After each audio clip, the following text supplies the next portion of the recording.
Hello, and thank you so much for joining us for your ROH and TNA Impact post-show. Crazy things going on in TNA Impact, especially if you are a fan of mid-2000s WWE. My goodness, but we've got a lot to talk about. We have some to talk about. I don't want to lie to you guys. We don't have a lot to talk about. We have some things to talk about on tonight's ROH episode. This was about an hour-long episode, so go ahead and get in your super chats. We're going to have Humper Chat access very soon, so we will be able to accept any way that you want to send us money. We appreciate the support no matter what way it goes. We've got some clarity on the way. I asked Sean what the heck the deal was because Elias had this really cool vignette with the Righteous, but then shows up in TNA Impact today. So from my understanding, they're still under contract. The Righteous are still under contract with ROH. So clarity for that likely on the way, but the Cologne showing up in TNA Impact. Elijah showing up there today. So lots going on over there. This was a live episode for them, not a pre-tape as well. So which is more than we could say about this episode. But we had some good stuff as far as the ROH side on Monday of all days of the week. We had the ROH Global Wars, which I think ended up being a really fun event. It was kind of like some love letters to Australian wrestling were written within it, and some good stuff. I obviously big Robbie Eagles gal, big TMDK gal. Very cool though. Like I'm such a fan of the wrestler that Robbie Eagles is, of what he was able to do in that match with Lee Moriarty. But if you talk to anybody in Australia, they will tell you, like, Australian wrestling, Robbie Eagles. I had started before I got COVID for the 900th time. I had started this series that I still want to pursue at some point, where I just talk to people around the world with different wrestling scenes than we have in America. And I talked to probably 8 or 9 people in Australia to get that started, and every single one of them said it's Australian wrestling is alive and well because of Robbie Eagles, the way that guy has prepared wrestlers to be on television and gotten them employed. So getting to see Robbie Eagles have that reception was so special. Athena and Alex Windsor also put on a hell of a match. I thought a lot of fun stuff happening there. I know you were like, oh, I just want the Sons of Texas to retain, please. And they did for you. So good stuff there. But I actually really liked this. I would love for them to do this anytime they're abroad, to do just like this kind of Global Wars phenomenon. Dunkzilla also getting a shot at Tommy Knight, who's a very big piece of the scene over there in Australia. Really spirited event for the live crowd, but I thought they translated it pretty nice to what they're doing over here in ROH SP3. Yeah, I really enjoyed Global Wars, and I was like, Kate could tell you, I hit her up on Monday. I was like, I don't want to review this show. I didn't expect tonight's show to be as good as Monday's show, so I was like, I kind of want to review that one. So yeah, we can talk about that. That was a lot of fun, and I thought it was very interesting. It was called AEW ROH Global Wars. I know I talked about it a little bit with Jeremy over on In the Weeds, and he said, not to make too much of a big deal of it, but I am going to make a big deal of it because it is like the first time that they have at least tried to call something AEW ROH. So I think that it may be the direction that they go in the future. And I like all the talent that was featured, and it did feel like a special. It felt like something kind of a little bit more than what we get weekly. So I enjoyed Global Wars a lot, and that Australian crowd was great. The Australian crowd was hot the whole night. Super, super, super fun. I really, really liked the like, it felt like it was a tribute to Australian wrestling, but it avoided being like Australia, kangaroos, boomerangs, Australia. Like, they just did a great job featuring Australian talent on the card, which I found really refreshing. I think that's a home run, and that's something they should do pretty much every time they travel internationally, especially if you're not doing like a full pay-per-view. If you have to do 2 days of tapings, I think that's a wise part when you're traveling 20 hours for a show, like a lot of the talent had to do to go to Australia. But I do think maximizing your time there the way that they did was smart, because then the crowd got like a 4 or 5 hour show or a 3 or 4 hour show as opposed to the 2 hours that we just watched at home. So I thought it was really fun. The chat saying loves Outrunners was incredibly silly on Global Wars. It felt so out of place. I felt like actually in a really fun way, though. And Bandito getting the pin on Jericho was awesome. Bandito's gear and Outrunners colors, I was like, okay, I love this fashion that's happening on this episode. But I was glad we got back to it tonight because we had the Jera Cruise one. We were off for that. We had Global Wars. I'm like, can we get back to ROH programming? But I we'll talk about it today, but it just feels like we're in this waiting period until they get a TV deal if they do. Yeah, we're kind of gonna have to wait for whatever the direction is going. We're gonna get our big time ROH World Title match on Saturday's Collision, but to take us out of the AEW Tony Khan bubble or TNA bubble for just a bit here, we do have breaking news. The Rock just announced on social media he returns tomorrow night on SmackDown. Oh, really? Yeah. For reals? He just put it. Now? No, I'm not working you. I'm not working you, brother, or sister. I'm not honestly, working you. when you said that, I was like, he's making a joke that The Rock is showing up on TNA. No. Right now.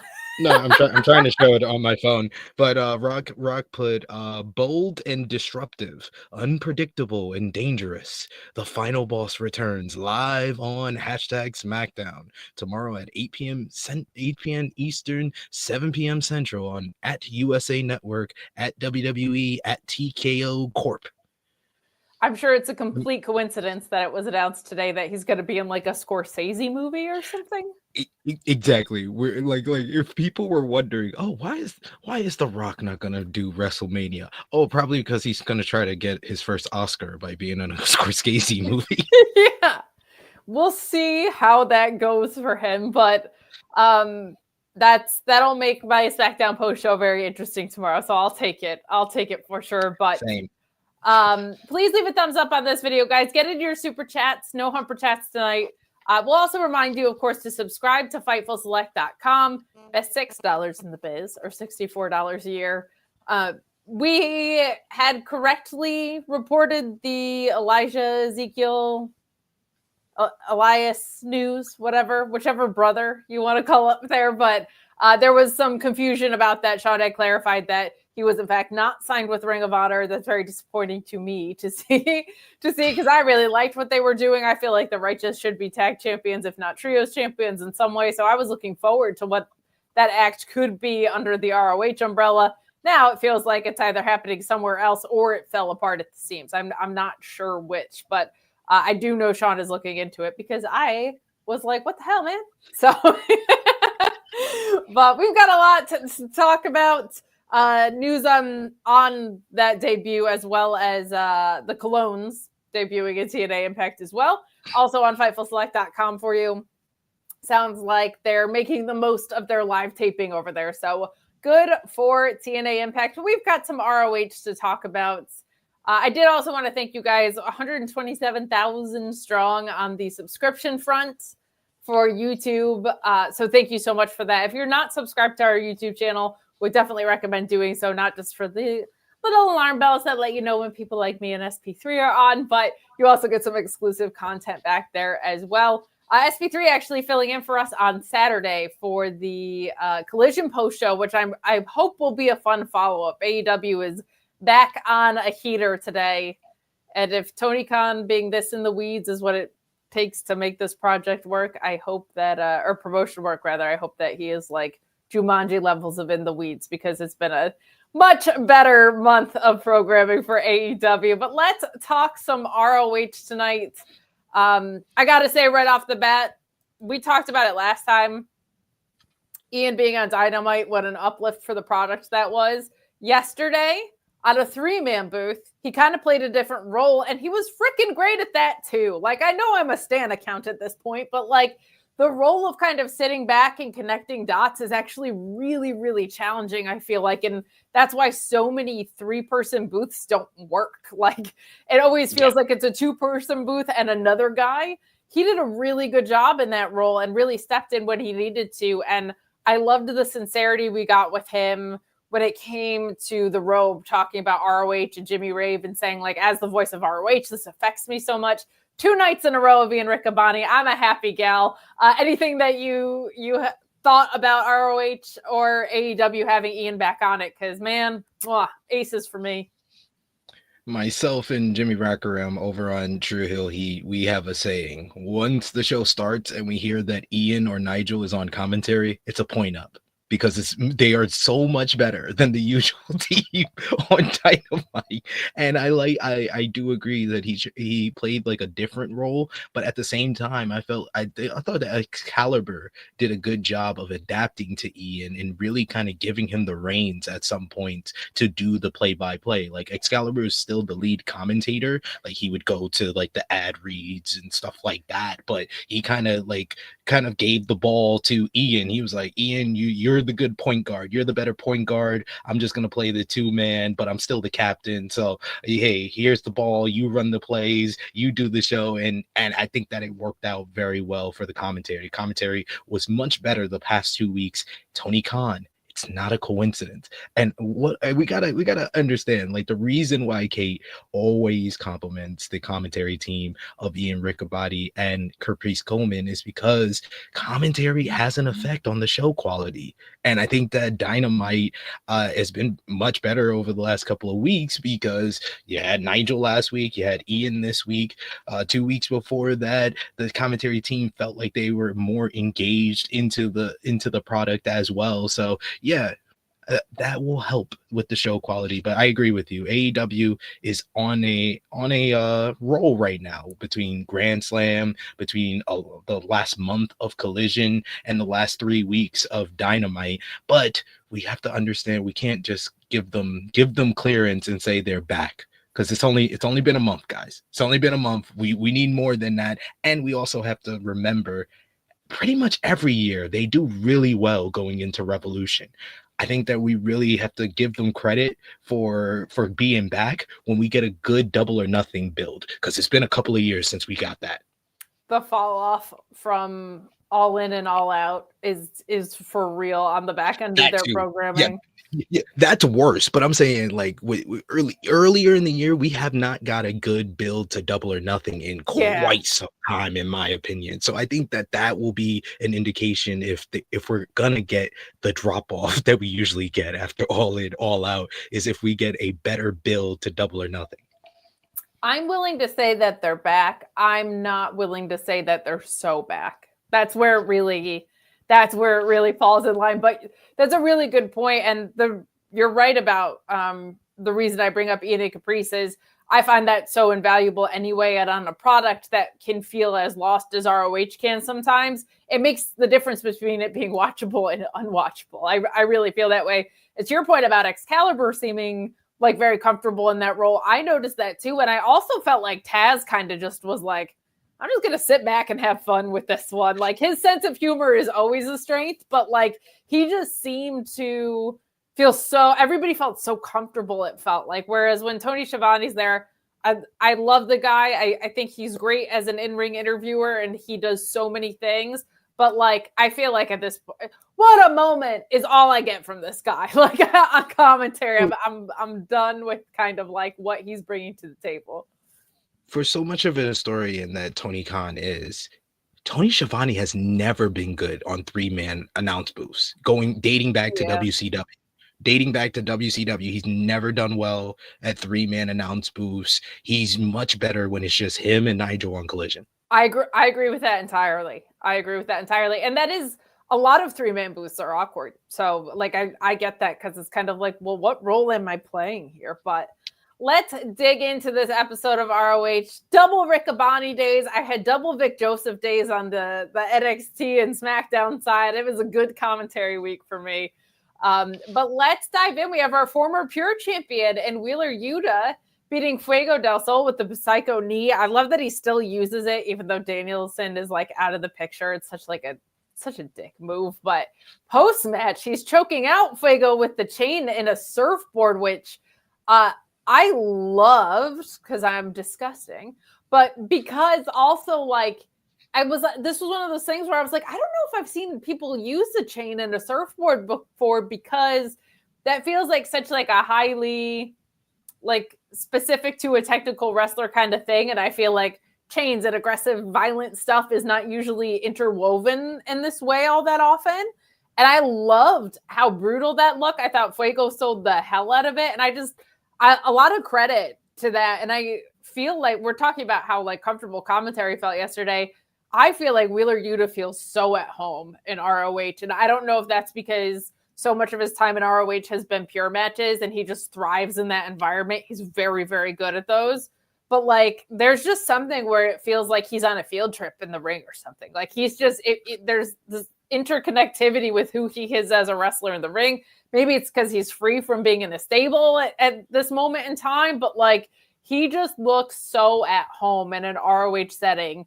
I liked this, and this was kind of one of the Fuego matches that I liked better too, because he was up against someone that was a nice contrast to how fun and lighthearted and over of a babyface that guy can really be when he's given a chance to go. I feel like he needs someone who's a violent villain like that. So I actually really enjoyed this opener, considering how much it just kind of appeared out of thin air. I was like, was this left over from the Texas tapings? Like, where did this match come from? But I had a lot of fun with it. What did you think of our opener? I thought this was a solid opener, and at first I was like, well, Wheeler's kind of like too big of a star now for Ring of Honor a bit. Like it felt like it was kind of out of place, but like by the end of it, I get where you're coming from, where he just felt more comfortable here. And I've been saying it for weeks. Wheeler Yuta is the only one that's gotten over in this Death Riders table. He's the only one who feels like he has more heat, who feels like he's more of a full fleshed out character from the work that they did pre-Death Riders into him being the brainwash one of the group. But yeah, like here, him showing off that bit of violence is another play off of like the story. And like the only other person that I think I've ever seen do something similar to this is his former mentor, Bryan Danielson. Nice. Yeah, nice. A nod kind of to that. Yeah, I agree. Wheeler and Marina are like the most over people in this, and it's crazy considering the other guys are Pac, Claudio, and the world champion Jon Moxley. Like that's kind of nuts. But this was fun. I was unexpectedly surprised because I looked at the card and kind of just went, all right, here we go again. But like this match ended up keeping me invested, and I really liked what we got out of it. I don't think it leads to anywhere, but like if it's just a rep, that was a really fun rep. I'll take it. And shout out to the Wheeler Get a Razor sign that had me in stitches. So some good stuff there. Guys, chat along with us here on the ROH side. There's a lot to talk about on the TNA side. I'm sure they are going to take the cake for the evening. But if there's anything that you want to chime in about, feel free to do so via Super Chat or Humper Chat as we move along to this. Abadon defeats Rachael Ellering, which was surprising, but I don't hate. Like, I feel like they've been similarly positioned, right? We saw Abadon lose to Athena, so they're telling us that she is like an upper or mid-card to upper card talent. I just feel like Rachael Ellering, we've seen so much more from in more recent, and she's had kind of more high pro. Neither of them have been on in a bit, but like before that, I feel like Abadon hadn't really done anything since the match with Athena, and Rachael was like still a presence with Harley. And booking wise, I guess this is a little bit more even, but I was still kind of surprised to see Abadon get the win, not in a bad way, just in an unexpected way, but a fun match. I really, really like Rachael Ellering. Like I was a fan of her work, but I was kind of, I don't want to say not in on her, but I hadn't tapped into what makes her so special yet. And now I'm starting to see it. I feel like more and more over. I really think as a face, especially, she is, as a face with her moveset, especially, I guess is what I'm saying. Like she feels very much in the spirit of Ring of Honor. Like she feels like a wrestler's wrestler, and someone that you can get behind for being a wrestler's wrestler, like for being great at wrestling, which is nice to see. And that I think is such an integral part of what ROH is right now and what the ROH women's division is specifically. So it feels like the right wrestler in the right division at the right time, which I like to see that. I just don't know where this goes. Like, is Abadon next up for Red Velvet? Like, what are we accomplishing by having this match is something that I would like for them to get clearer about. What do you think of what we got here? And what do you want to see from both of these ladies moving forward? Well, I wasn't too surprised that Abadon got the win, because I do realize that the booking of Abadon is very simple to understand. Abadon beats everybody except for the champions. That's basically the rule. That's not wrong. It's basically been the rules since I think I started watching AEW and seeing Abadon here. It's been the rule. She beats everybody except for the champions when the championship is on the line. I do feel for Rachael Ellering, because I feel like she's been a big victim of like start and stop stories. Like, she had a good story going on with Layla Hirsch and their friendships / partnerships / sometimes rivals and stuff like that. And it seemed like ever since they faced each other in the Ring of Honor women's television title tournament last year, they dropped that story.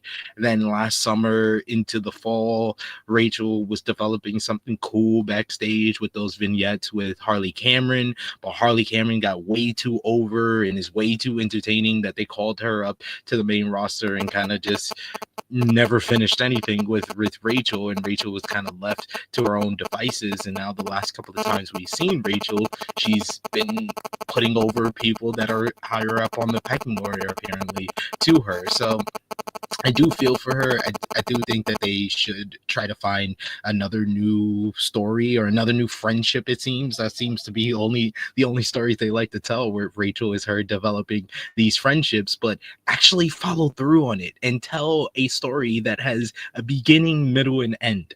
Because the Layla Hirsch one had a beginning, middle, and end, but the end felt lackluster because we were like, no, you could continue telling this. They could still be friends. They could still team with each other after they faced each other in the tournament. And then the Harley Cameron one never even got an ending. Yeah, with Rhea and Harley Cameron, the really fun stuff that was happening there. Ricardo saying she should be hovering around the title scene. She does seem like the type of wrestler that should primarily be caring about titles. I would love to see her versus Red Velvet. I think that could be very, very fun. This is the pro. The pro of Athena is everything except for this one thing. So I understand the overwhelming everything part.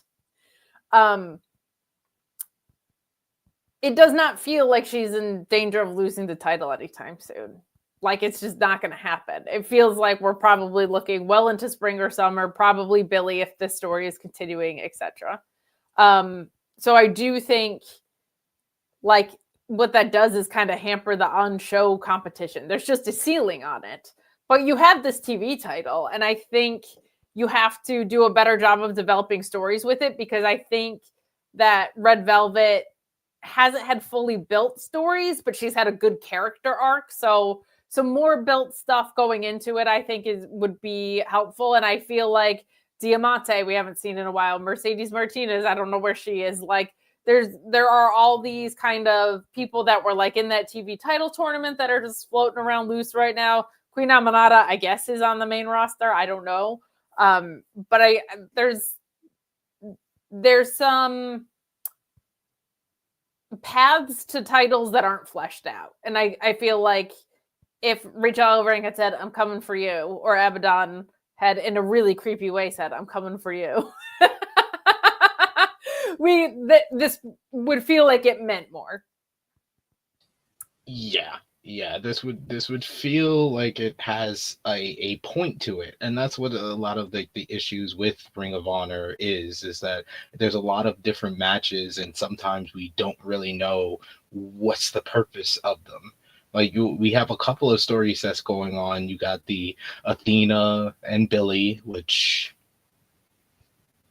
feels like it's gone on about 8 to 9 months longer than it really needed to. It's just a smidge bit longer than it needed to. And then there's whatever the Sons of Texas doing, and right now they're in a pretty entertaining rivalry with the MXM collection. That's fun.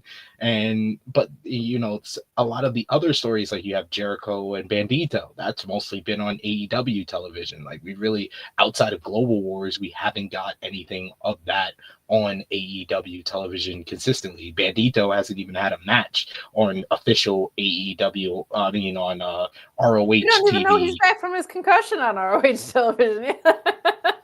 We haven't really seen him since he got the concussion at Final Battle here. So yeah, it's weird. It's weird how things pan out. I want Tony to give the reins of Ring of Honor to someone else so they can be in the weeds on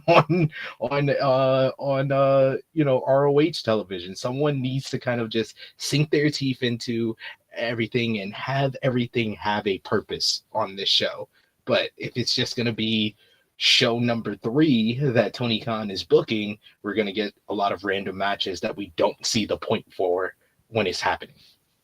Yeah, or I think the framework is definitely an issue. Like, I think the fact that this tapes on another day of another show that uses the same talent is a problem. And it doesn't feel like there's a dedicated creative team to it. Whether Tony Khan was on that team or not, now I feel a little differently about seeing how much better the product is when he's fully around. I'm like, give us more Tony Khan, please. Please. We know he can do 3 shows. That's happened before. So that would be refreshing, but I'm with you. Like, things feeling intentional is definitely a problem, but I'll tell you what's not a problem. Security on my internet, SP3. Do you know why? Because I got NordVPN, baby! I've often talked about how much of a pay-per-view buyer I am. Take that any way you want it. But I'll tell you how I take it. NordVPN.com/Fightful. Fastest VPN on the planet, global server network, all that good stuff. That's great. But a big reason why I got NordVPN.com/Fightful is all the pay-per-views I buy, all the money we're spending. We're trying to control costs as a company, as a household. You can get those UFC pay-per-views at a fraction of the price you're paying here in America.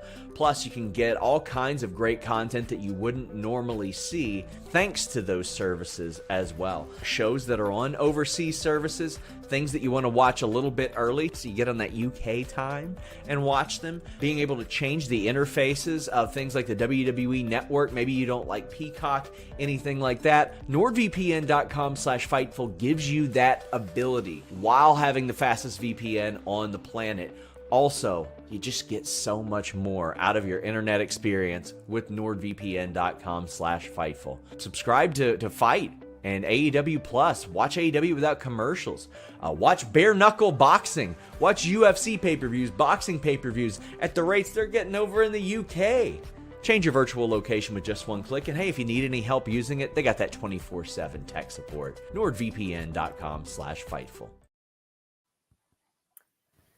I'm going to call this out because H-Hawk says Maria is out, Jimmy is out, maybe Chris Hero. I did want to say that just so that I could go, I need a hero. Chris Hero. I would love that. A knockout artist.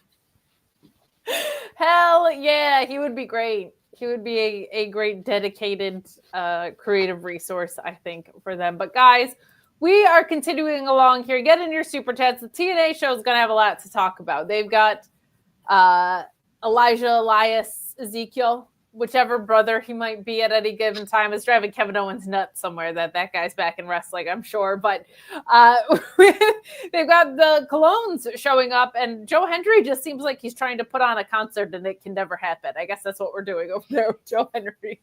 Week after week, it's interrupted, and AJ Francis had one of the best lines of the year so far, talking about how much he got his own talk show that's similar to Piper's Pit, and he says that he's so much of a Piper's Pit fan, he's the biggest Roddy Piper fan. He liked Roddy Piper so much that he hated Hulk Hogan before it was cool. Great line.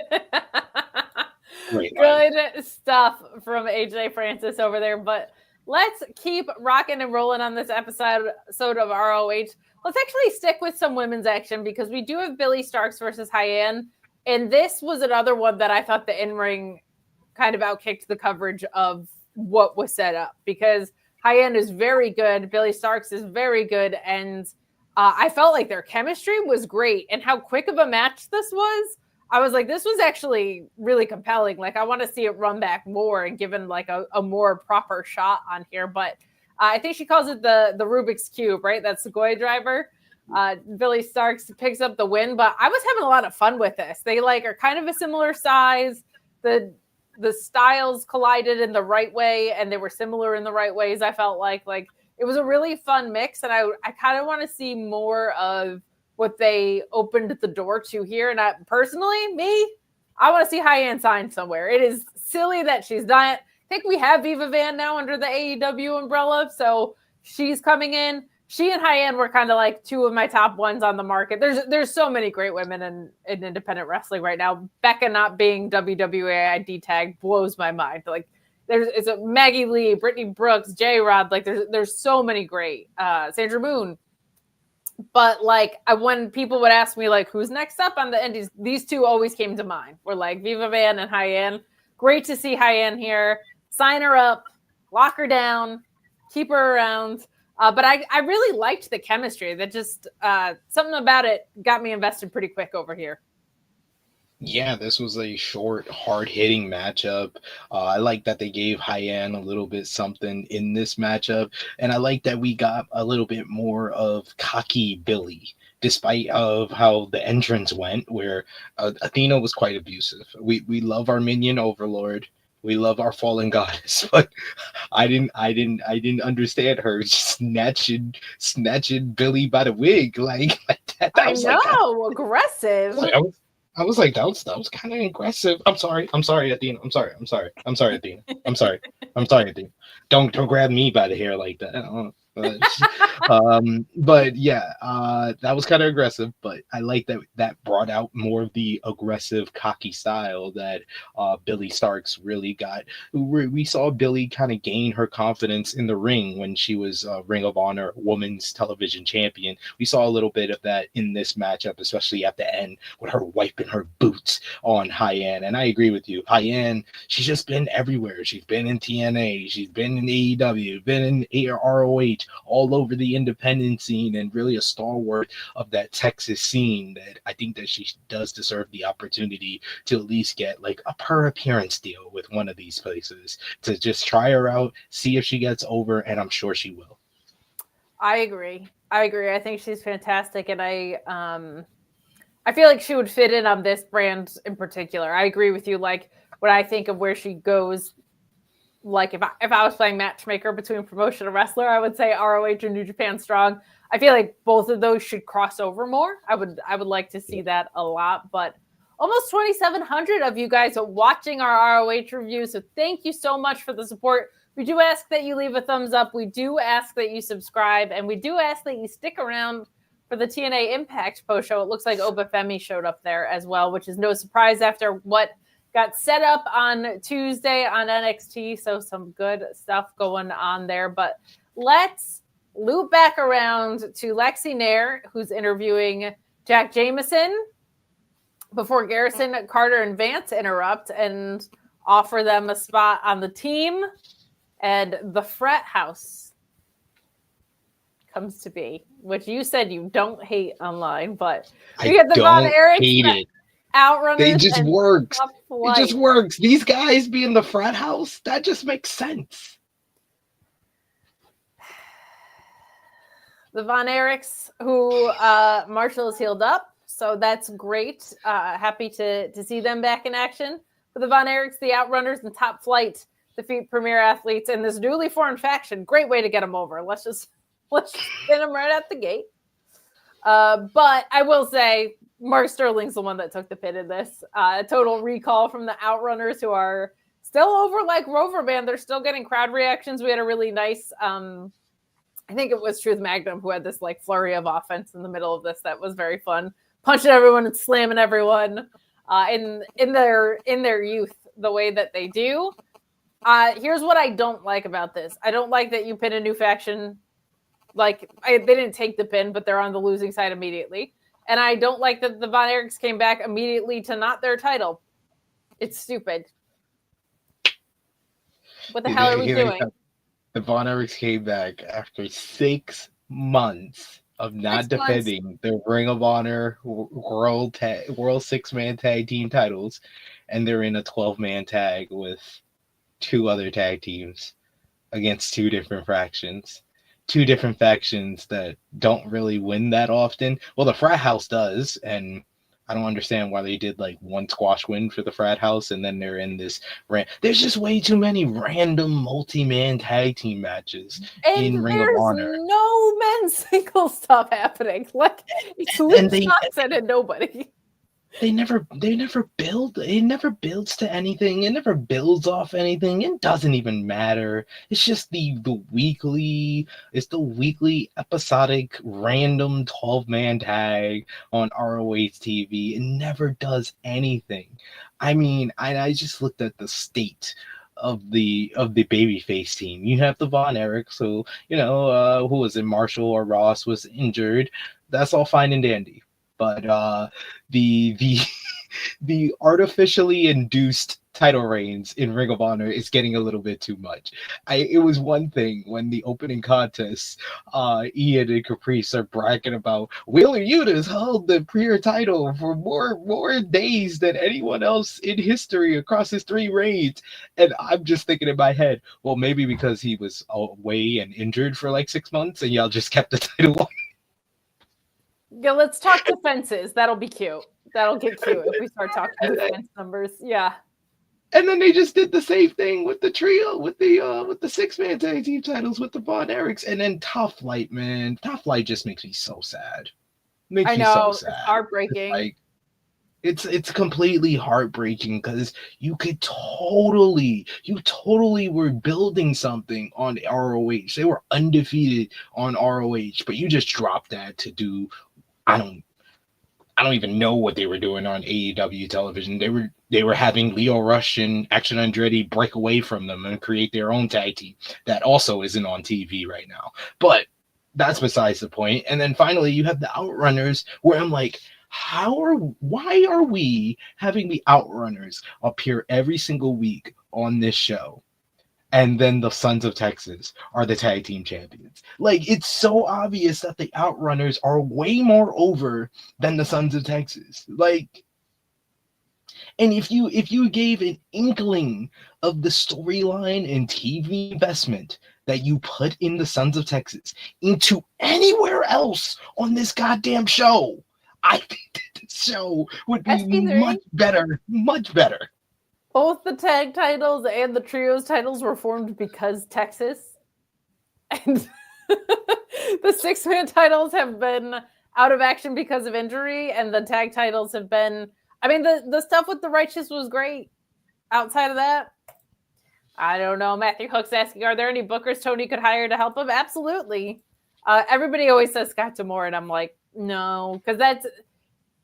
Scott D'Amore, I think, is great for the presentation of wrestling that he put forward. I feel like ROH is almost the antithesis of what TNA was in that regard. So I don't know if that's like the right fit. I thought Delirious was killing it before ROH shut down. I would just hire him back. Just steal him, have him do it. Creatively, I know, like, poor Freddie Prinze Jr., man, he's been looking to start something or buy something out for, I mean, forever he's been up and down with this stuff. He had like been exploring all these options, and he's been very transparent about how the options have evolved and fallen apart and gotten ripped out from under him. So that's someone with wrestling experience right there that wants the challenge of a full promotion. I don't know if booking's the way, but like I actually feel like that's a pretty boss idea to bring him into ROH. I think Delirious is still with TNA, but like I think they could work something out. Work something out. I think they can figure something out. he's not even the head booker over in TNA. It's Tommy Dreamer. So like he's if Delirious gonna get a head booking job back in Ring of Honor, I think, and get a payday from Tony Khan, I think they could work something out there. But yeah, they just need to give something to someone else, because I am like, it's annoying that I have to watch the show every week, and Tony only cares about one act, and it's the one act I hate the most on the show. Well, also Athena. I think that the Sons of Texas get a lot more storyline. Now that Athena just gets the same story that she's had for 2 years. At this point, you are not wrong. You are not wrong. Cyclops says, "Why do you hate the Von Texas at ROH?" Said, I don't like champions being absent for like 6 months and nobody giving a crap about it on the program. That's what I don't like. I don't like for the same complaints I have about all the other titles, just not really being present on the show. But I did appreciate this. I said over like Rover, and Cyclops also said Rover was never over. He was a mid-carder at best, which pops me huge. But let's talk about your love for the frat house. Why do you like Abs so much? I like the frat house because when I look at those guys, I either see one of two things. I see WWE PC rejects, or I see guys who are in their late 20s, early 30s who would still be hanging out at the frat house because they were cool in college. So I think that them being the frat house makes a lot of sense. It makes a lot of sense. And I like the little interview they did backstage with Jack Jameson. I'm happy for Jack Jameson that he found something after the Iron Savages kind of dispersed because of one of those individuals' actions. I hope that the other individual from the Iron Savages that's left over gets something as well to sink his teeth into and has a role to play that he can move forward with. But I like that Jack Jameson is in this group. I like Preston Vance, and I'm willing to give. I think Griff Garrison has probably the most potential out of everybody in the group, and Cole Carter's here, so I think that this makes a good group. Cole Carter, I feel like actually fits what they're going for extremely well with this. So I'll yes, take he's that. the age. He's probably the age. He's the closest even age just that. to a front house member. Even just that, right? Bear Boulder is the piece of shit, just to clear that up. He's the one that was arrested for domestic violence. Bear Bronson, Yes. I will go look it up yourself, but like he released a really heartfelt and affecting statement, and I feel for that guy, because that is, to learn something like that about your tag partner and friend, someone that you've worked with, right? And traveled roads with, and they've been together since they were at WrestlePro, man. That tag team has been a tag team for a long time. So I have a lot of empathy for Bear Bronson. It would also actually be really funny if he came into this as like, every frat had that guy that was like his size and was like in the back yelling during beer pong and stuff. Like every frat had that guy if he can like lead into it. I also was like, we have not seen Ortiz on television in a while. And I thought for some reason like an Ortiz tag team with him would be something that's really fun. I really do. Like I think that could be a cool combination of guys. I feel like Ortiz maybe comes back with Eddie Kingston in some fashion. Like, but I want to see him on television. I would like for them to give Ortiz a shot as a single star on ROH. Me Why too. Not? When he's cleared, I think that he would have a better direction moving forward. Eddie is too much of a star. He'd just be Eddie's sidekick if they just pair them back up together again. I want to see Ortiz get his opportunity to go out on his own, and maybe that wasn't what he wanted to do at the time. I'm pretty sure he wanted to continue his tag team with Santana, and that would have been good if Tony Khan had decided to push them way back when. But we can't talk about spilled milk. So let's give Ortiz a shot as a single star, because we need single stars on Ring of Honor television. Especially, the men's singles division could use some love right now. So totally with you on that. As we move along, Scorpio Sky's another guy. Like, what if he was on ROH for a day? and he had 2 different vignettes for one day. Very weird. Very, very weird. But let's keep moving along here. We've got your not main event, Komander facing Lee Johnson, of course, with EJ and Duca at ringside.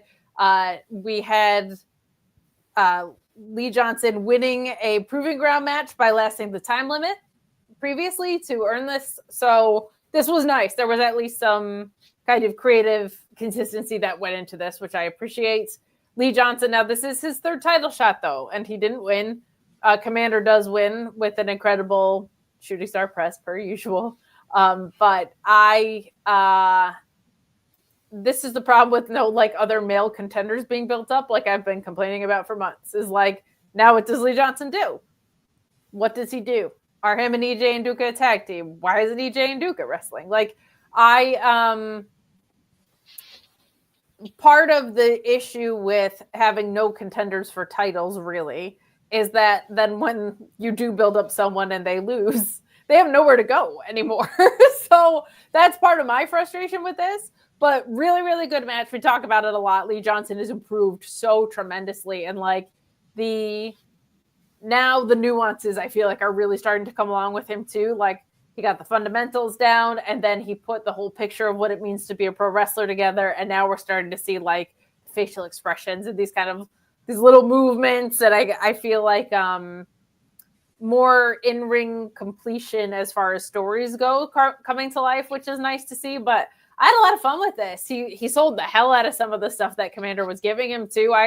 I liked this. I don't know why this wasn't. I mean, I do know why this wasn't the main event, but I also don't know why this wasn't the main event. You know what I mean? So some decent stuff here. I like this. I like Komander being on television. I think it's better that he wins than loses on Collision. I think this is good. What did you think of our World TV title match here, SP3? Really good matchup. I thought that they worked really well with one another. Lee Johnson is just like the prototypical challenger for the Ring of Honor TV title. He's the only one. He always gets a shot at the TV title, and I think that this would have been better served though on next week's show. Because they didn't announce anything for next week's show. We did know last week that we were going to get this matchup here. But once you have, the CMLL talent that we had here, I understand putting them in the main event. So this would have been better served if you saved it for a week. Like this week should have probably been like promos from both probably Komander with Alex Abrahantes and then one with Lee and EJ. Hopefully we get some type of follow-up with like maybe Lee J being like, okay, now that Lee failed to win the TV title again, we're going to go full throttle and focus on the tag team division and potentially get them in there, because it's cool that they invest TV time and storyline focus on whoever the Sons of Texas is feuding with, but they are continuing the rivalry with MXM Collection, but they just beat MXM Collection. So I would like other teams to be like, hey, I'm gonna get in line here. I'm gonna get next up, even though MXM Collection, I mean, they convinced me they're one half of the tag team champions with their fellow half, Dustin Rhodes. Yeah. I don't know what you're talking about, that they're not champions. So I mean, they did retain their gold, but I want to see other teams kind of get in position, and the kind of commentary does that very well. When there's a tag team in the ring, they'd be like, okay, they're going after tag team gold, but we need to hear that from the actual people. We can't just allow Ian and Caprice, like we always say, one of the best commentary teams in the world, if not the best commentary team in wrestling. So they're going to do well to kind of create their own stories, but we need the guys to get time, even if it's just winning a match and then talking into the camera afterwards saying, we're coming for you, Dustin and Sammy. It helps to fill out and make the division feel like it's an actual division instead of challenger of the month or challenger for 3 months, usually with Sons of Texas. I agree. Wasn't it announced that there will be a women's pure rules match? Yes, Serena Deeb had challenged. They never announced when though. She just made the challenge last week. I genuinely don't know when they taped this. Do you know when they taped this? This was Texas. This was like Austin. I think it was like Austin. So this was Collision in Austin, Texas, which was, I want to say 2 weeks ago. Oh, yeah, at least, because we had the Jera Cruise and we had Yeah. Australia. So, okay, there's a reason that this episode felt so disjointed, which is the good and the bad of it. I do like that they're using ROH for specialty stuff. I will say that. Like, you're filming all these matches on the boat anyway. Why not make it an ROH episode? You're going to be in Australia. How do we maximize this brand there? I don't mind that. So I appreciate that they're doing it, but it does derail the regular television. Let's keep rocking and rolling. That TV title match was good. I think this is a good step for Komander, because I think he is still acclimating a little bit. Like he's really, really kind of clicked into American television wrestling with his style now. But I feel like every time I see him, there's like more, how do I put it? I don't want to say polish, because it's not like, oh, that guy's rough around the edges. But like there's something of like, it's almost like there's more and more pride coming through in his performance. Like he's more and more comfortable, and it's allowing for him to be locked in new ways. So I think this TV title run is a good place for him to be right now. But let's keep... His selling in the matchup was ace. Both of them, yeah. That was real. He was really good here. I agree with you. Komander feels a little, more focused and locked in ever since winning the title. Like he's gotten that stamp of approval from Tony Khan, that vote of confidence that is showing off in his work. In the least literal way possible, he feels more grounded. You know what this show was missing? A little vanilla baby.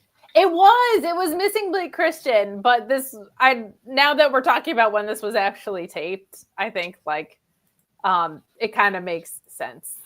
No talking crap about talent in the chat. We just don't allow that around here. So stop being silly, knock it off. But Cody Anderson saying tonight was Houston. Next week we'll have Austin. Well, there you go. Okay. Thank you. There you go. Thank you. If you send in money to tell us that, I'm just gonna never know anything. You know what I mean? Yeah, I knew it was Texas, but I didn't know what city. So thank you, Cody. There you go. Texas is a very big state. And he said next week Austin's gonna have vanilla baby. There you go. There you go. He's been so fantastic, man. It makes me so happy for that guy. Like he's just been absolutely killing it. Absolutely killing it. But let's move on to the Gates of Agony. You were speaking of teams that should have an interest in that tag title. There's one. Defeating Exodus Prime with a pinfall with the Open the Gates. You and I were both a little confused by like, hey, why are there more matches after this? Hey, what's going on? So I was a little bit perplexed on that one too, SB3, but I'm glad that they're being used consistently, because there was a while where it was like, which show are they on? And then they were on no show for a while. And now we're kind of back to knowing what the Gates of Agony are and who they are, as they are a top tag team in this division. They do keep winning. There are these loose ends, SB3, though, that they haven't paid off. Yeah, they just totally forgot that Lee J attacked them at Final Battle. Like we have they even like, I know they probably show like highlights on the week after, but that just seems like so long ago. It's been 2 months since Final Battle, so yeah, I guess they kind of dropped that, which I don't know why, because I would have liked to see Lee J versus Gates of Agony continue. And now that they turned heel, they didn't even get their win back, because didn't Gates get the win at Final Battle? Yeah. I don't even remember anymore, but yeah. Yeah, Gates got the win, and now it seems that the Gates are back to being heels. They look like they were going babyface after Final Battle when Lee J turned, but now they're back to being heels, kind of. So in the Dark Order, they just are like, we don't know who we are today. We just show up and get assigned things. we just show up, we see our name on some board, and we just wrestle the match guy. Just get my check and I head home, because they don't know what we're doing. But we have over 4,600 people watching. It's I'm the Kentucky sure, baby. It's breaking news. Because Breaking they want to news. talk about Hechicero and Soberano Jr., not because of TNA and Sean being here. Absolutely not. Well, it's not TNA. It isn't TNA. It's actually news that affects you, Kate. The Rock. Finally, Sean has come to the ROH post show. Sort of. I have confirmed that tomorrow on the SmackDown post show, the final Ross returns for about 10 to 15 minutes. That usually ends up being 20 to 25.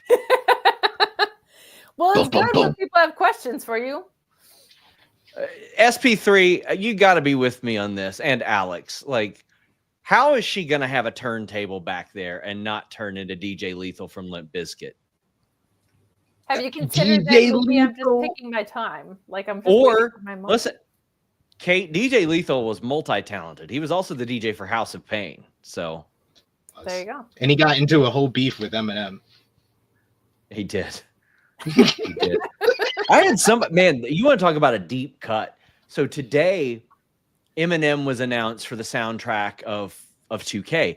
And it's so funny because I had there was somebody that tried to hit me with a dunk the other day. They're like, didn't you report in 2019 that Eminem was going to do the soundtrack for 2K20? It's like I did a whole ass podcast with a guy that almost got fired from UMG because UMG thought that he leaked that to me.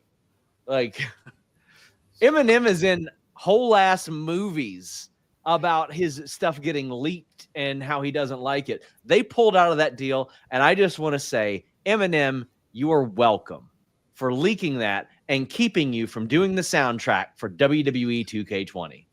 Because, listen, forget scandals over things that he has said or, substances and trials and tribulations. Had he done the soundtrack for 2K20, his career would have never recovered. That is true. Yeah. That's like doing the soundtrack for Jilly, whatever that J-Lo movie was with Ben Affleck back in 2000. Gilly. Gilly. Gilly. Didn't make it any better.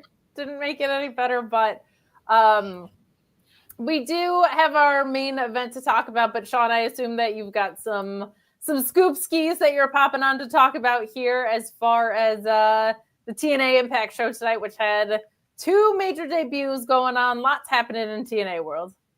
Yeah, I got no scoops on the colons yet.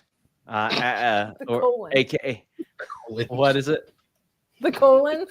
The colons. No scoops on them. But Joel, I see, is on the back end. We do have Elijah news. So a couple weeks ago, there had been reports that Elijah had signed with AEW ROH, which, I think is a fair assumption. But, when people will, I'll give you a good example. Kevin Owens made a tweet very heavily hinting at the fact that he had signed a new 5-year deal. I am not allowed to assume that and then say, well, it's confirmed. I got to confirm it direct with the source or with the company. And I did that and confirmed he signed a 5-year deal. It kicked off actually not to the date of which he intimated either. So, but a lot of people would have assumed, oh, well, Elijah's going to ROH, AEW. He did this thing with the Righteous. As best I know, the Righteous are still under ROH contract. Elijah has been signed by TNA. That is official. He is with the company. Something that they have had finalized at least within the last 2 weeks. But, he is with the company. I don't know about the status of the colognes yet. But, I was told right before TNA went on the air there would be a bunch of surprises. There were quite a few, Femi and the like. But, just want to drop by and give that note. FightfulSelect.com. We had a big day today. It was a 3-year-old scoop I wasn't sure I would ever come up off of, the Ronda Rousey one. But then the Tony Khan, Shane McMahon thing, which credit to Jonathan Coachman, got the ball rolling on that, because I had one of Shane's friends that had talked to me about this a while back. And he's like, listen, if it gets out there or if you can get somebody else to tell you, I'll kind of uncork it. And boy, did he uncork a lot of it today. Was outright saying Shane had no product knowledge and was like, maybe give me a piece of that. Okay. But I'll hop off of here and I'll let you all take it over. Sean, can I have a percentage of Fightful? Worth a shot. Worth a shot. It was worth a shot. You have product knowledge, though. So. I do. Which means I should get a bigger stake, right? I mean, that's what I think. Well, let's round this out so we can hand the reins over to Joel and Cresta. We do have Hechicero, Soberano Jr., and Cavernario defeating Fuego, Dark Panther, and Sammy Guevara with the rolling leg pin here, and MXM trying to attack Sammy Guevara after the match, but Fuego and Dark Panther make the save, and Guevara hits the GTH on Mansoor for the win. Very cool to see Hechicero around again. Don't know if it warrants putting this in the main event slot over a title match, but we did have a closing angle on this one. Before we throw this to Joel and Cresta to talk all the juicy things going on at this TNA live taping, what were your thoughts on this? You said you don't know if Hechicero warrants this being in the main event. Of course it does. The alchemist of professional wrestling. He does this during his entrance. And whoever does this and does hand movements in front of their hands, Great O'Khan, Hechicero, always should main event. Always should main event. Great O'Khan should be main eventing Wrestle Kingdom every year. I used Does to that have extend to Aussie Open? Is it all hand movements? Oh no, I got this. I can do it.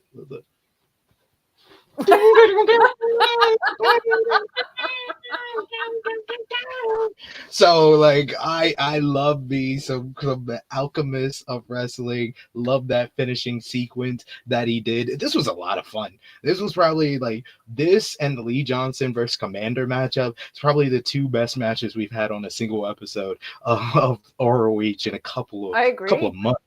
It was that was a very good matchup. This was a lot of fun. Lucha things going on. This was the way to close the show. So give it up to that. Give it up to the alchemist of professional wrestling. Anytime Hechicero's on this show, he should headline. Baby Ghost attacked you. The chat says, well, my goodness, through the TNA Talent Exchange program here, we've got Joel and Cresta coming on to talk about this loaded episode, which saw, as Sean called them, the colons and not the colognes. And Elias, Ezekiel debuting, Femi showing up as well. Sounds like you got a loaded episode for your live episode.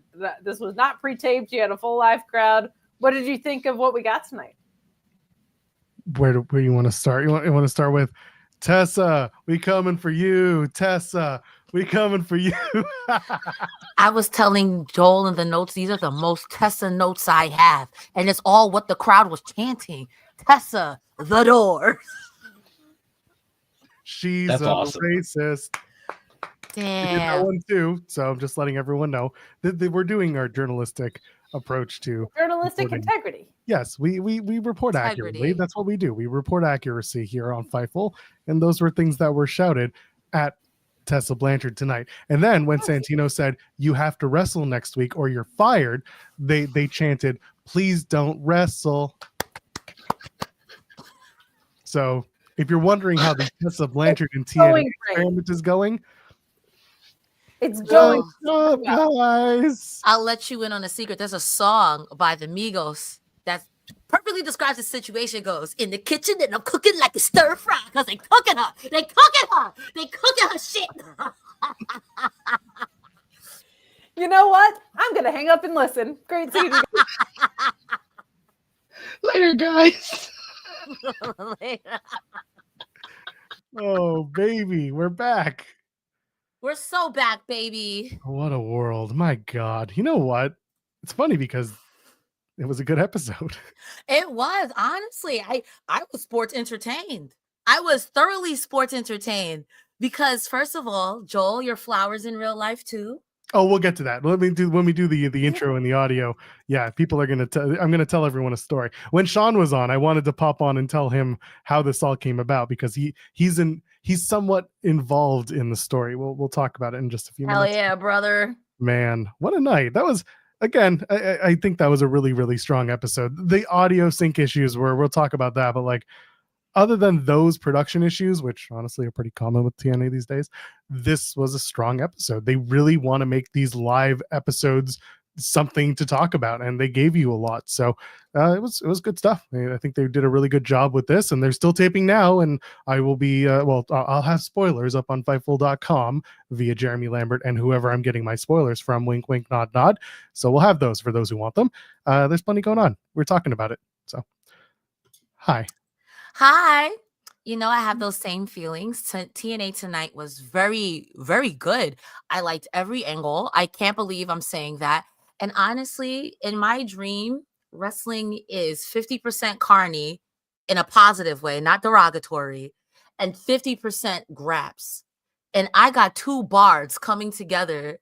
I low-key want them in the tag team, but that's just me, because the promos where they're both singing guitar, making fun of you, I gotta burn your house down now. So this is fantastic. Oh, don't worry. They're going to burn each other's house down. It's okay. Yeah, they're going to be taping in Irvine, California after Rebellion. So Rebellion I totally forgot it was live until you guys said it, and I was like, oh, that tracks. Tonight's live. Next week is taped. They're going to do 2 episodes. So one was live from Full Sail tonight. Then the next one next week will be taped from Full Sail. And then we go to, oh my God, where are they going? They're doing El Paso. So this is going to take us to El Paso for Sacrifice. And then they're doing tapings after Sacrifice. We did the song and dance last week. Mm-hmm. And by the way, I was right, by the way, they're going to do Unbreakable after they air Impact on the 17th of April. So because they're going to be in Vegas, they can do that, where they can start the show. It'll be 10 p.m. Eastern, but it'll be 7 p.m. on the West Coast. So it'll be a normal time for those who are attending. But for us who will be not there, I don't think we're going to do a post show for it, because quite frankly, I'm not staying up until midnight to start a post show and cover 4 hours of TNA. We'll just talk about it when we need to. I did that last week for Collision. No. I don't want to do that again. Nope. It was a good post show that you guys did, though. I listened to it. I'm surprised we did it for an hour, because all 3 of us were like, yo, it's late. We're going to bed. And next thing you know, we're level 99 yappers.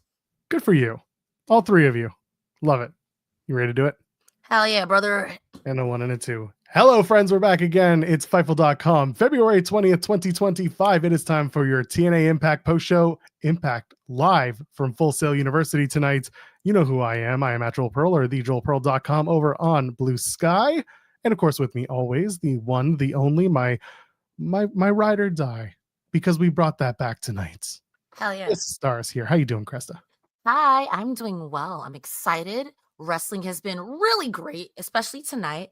So I'm excited to jump in and talk to you about all things TNA. Yeah, absolutely. This episode of TNA Impact was strong in a lot of ways. Crowd made it a little bit stronger in some ways. And we're setting up the road to Sacrifice coming in the middle of March. We got a couple of weeks left to get there. But if you want to get there with us, leave a thumbs up on the video. And of course, subscribe to us here at youtube.com/Fightful. If you want to do the financial route and you got a few bucks to send, you can do that via Super Chats. Any amount, get your question or statement read on the air. Or you can head over to humperchats.com and Crest is going to tell you the story. You're going to go over to humperchats.com with your fingers or your thumbs on your mobile device or your computer. Type in humperchats.com. Yes, humperchats.com. And you can put your comment in there. Myself and Joel Pearl will give you our 2 cents that you asked for. We get to keep a little bit more of the dollar, and everyone's happy. So humperchats.com, or Throat Chop is coming. Or, I'm just going to email you a picture of my... Of your what? A forearm, just like this. Okay, because the people are going to get the wrong idea otherwise. Oh, I mean, for the right price. You gotta be careful. You gotta be careful with that. So do as you will, but I'm just letting you know. I'll send you a picture of my El Generico. There you go. Wow, my God, masked up and everything. I'm masked up and ready to go, pal. So before I tell you a funny little story, what was your overall takeaway from tonight's show? How did you feel? We usually do a out of 5 or a thumbs up, whatever, but like your general feeling coming out of tonight's episode of Impact? I want to give it a 5 out of 5. Production mic things notwithstanding, because at some points it kind of added to it, and other points it was like, yo, mute this. I still give it a 5 out of 5. Full Sail tonight was hot for TNA. This crowd enhanced anything that I thought was meh or whatever it is, but this was a good episode of TNA. 5 out of 5 in the Tokyo Dome. Take that, Meltzer. How about you, Joel? I enjoyed it a lot. I'm not going to give it a 5 out of 5, but I think it was a very strong episode. I give it the thumbs up. The production stuff bugs me. When your audio is out of sync in your opening segment, and your opening segment is a concert, that gets a little hairy for me. I don't appreciate that. And they had other issues during the JDC no DQ match against Leon Slater. That was a little frustrating. And the cameras, again, we talk about the white balance, and also for some reason the consistency of the quality between the hard cam, which looked like it was crystal clear, and then the ringside cameras felt like they were like 720, whereas the hard cam was in 1080. It felt like there was some sort of quality divide, and I don't know what that is. I don't know, maybe it's my Bell streaming app. I don't know if it's something else. It just, something felt amiss. Other people have said that, it was fine on Plus. Other people have said that it was running on AOL dial-up tonight. So I don't know what the situation is. I don't know if it's something that we as the end user are dealing with, or if it's something that TNA is dealing with in the truck. WWE had this recently with the Netflix stream where they were having problems all over the place, and the problem was at the source. So it was at WWE and their trucks, not us watching at home on Netflix. So it could be that, or it could be something completely different. But overall, the content of the show, the quality of the show was high. And I think that is the main takeaway, that if you go back and watch the show, if you can get past those little issues, you will enjoy, by and large, the show. It opened up. Go ahead. Go ahead. No, I'm just about to agree. Go ahead. Do your thing, big man. I got to blow my nose anyway. So last week, Cresta and I were sitting here and saying, who could be next for Joe Hendry? And how do you tell a serious story? And we literally pulled up the roster. And we said, I don't know what to do. We don't know who makes sense. Thought about Eric Young. Obviously, Steve Macklin is intertwined with Eric Young. So how are you going to do it? And then the next morning, I'm doing dishes, as I often do. And I'm listening to Sean's Q&A on Fightful Select. Best $6 in the business. It'll give you epiphanies like it did for me.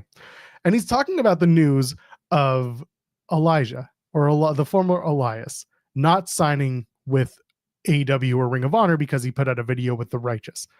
And he said, and TNA have been having talks with him, which I knew about. And then I realized, they promoted a concert with Joe Hendry for this week.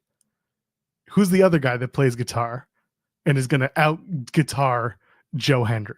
And I had my Walter White Hank looks up while he's on the toilet reading the book moment. If you've seen Breaking Bad, and he realizes that his brother-in-law is Heisenberg, and I looked up from the dishes and I realized, oh my God, it's going to be Elijah and Joe Hendry at Sacrifice. And so tonight, as the concert begins, the Colognes come out. Eddie and Orlando Colon, of course, you've seen them in WWE, and now they're big hot shots in WWC out in Puerto Rico. The Colon family is well known. Of course, Carlito, so is the crowd chanting, "Where's Carlito?" Oh my God. But then Elijah comes out, and he's going to play a babyface to start because he's popular. People like him. It's not going to last long, I tell you that much. But it looks like we're going to do Joe Hendry and Elijah sooner than later, probably Sacrifice.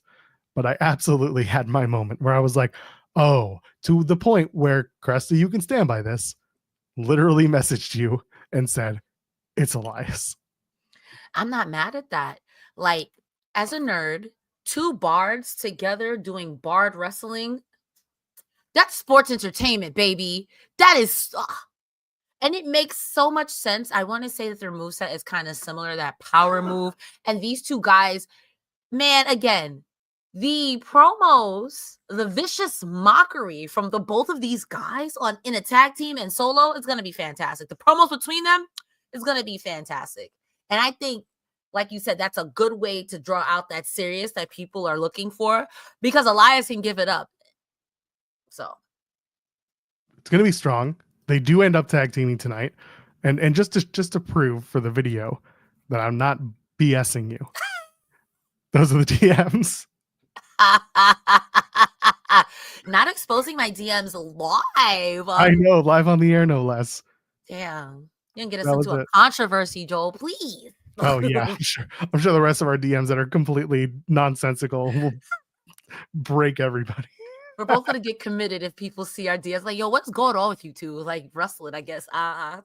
Fantastic. Oh my goodness. So the actual segment with Hendry and doing the Crest has been waxed. Not walks. By the way, Ricardo sending a super chat saying hello to my lovely Ms. Cresta and the great Joel. Well, thank you, Ricardo. Hello to you. Hope you're well. Mike Wazowski, I got waxed. Hey, you can get waxed if you want. It's up to you. Wax on, wax off.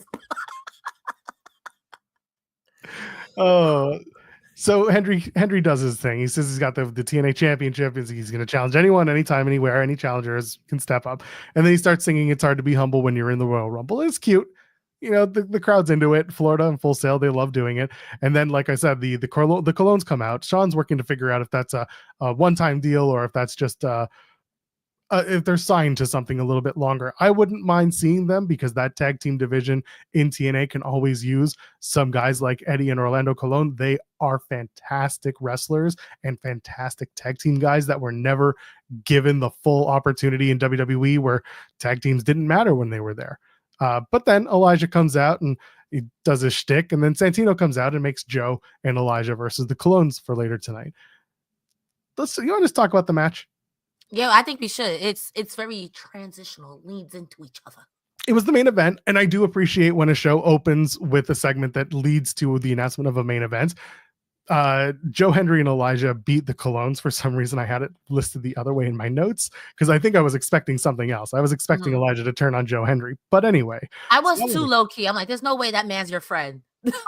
I think they'll play it out for another week, and then when they get to Sacrifice, they'll do it. So, they'll do it before Sacrifice. The match will be Hendry and Elijah at Sacrifice. So the match is solid. Like I said, everything about the Colognes being tag team guys perfectly on display there. Elijah's the hot tag guy, which makes sense for this match. It's his first appearance. He is the babyface. However, Joe Hendry is still the world champion, so it's a little weird that he's playing fourth fiddle to three guys who are starting tonight. Regardless, Elijah gets the pile driver and Orlando Colon gets the win, and this will eventually turn into the match at Sacrifice, I have to assume. But what do you think about Hendry and Elijah teaming up and the Colognes and all the stuff that led to this? I love Joe Hendry and Elijah teaming up. I think this is one of those teams you're like, there's no way. And when there's a way, I'm sports entertained already. Also, the Colognes look the same age as they did when I was younger. What the hell? Except maybe gray hair? They look to me, they look the same. I mean, if I got bad eyes, cook me in the comments. But to me, they look young. They look very young, which is nice. This match was fine. Seeing Joe Hendry do a lot of the work is reminiscent to when he first got into TNA for the Elijah hot tag. Not upset at it. Also, shout outs to Hannafin on commentary saying, did you know Elijah is not allowed in the Seattle city to this day? I was watching wrestling at that time. I remember that promo. This match is fantastic. I cannot wait for the Joe Elijah match. For the promos alone, whether the match itself is mid, moderate, great, 30-minute classic, or meaty men, because this was a meaty match too. I can't wait. I would like to see the Colognes more in TNA. I think right now TNA's tag division could really use someone to beat up on the system whenever the system comes around again.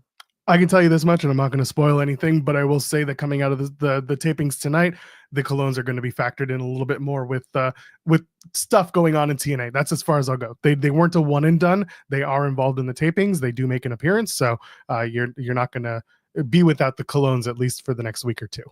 Fantastic. I think overall TNA's tag division on men's and knockouts, it needs a little sprucing, so I'm not mad at this.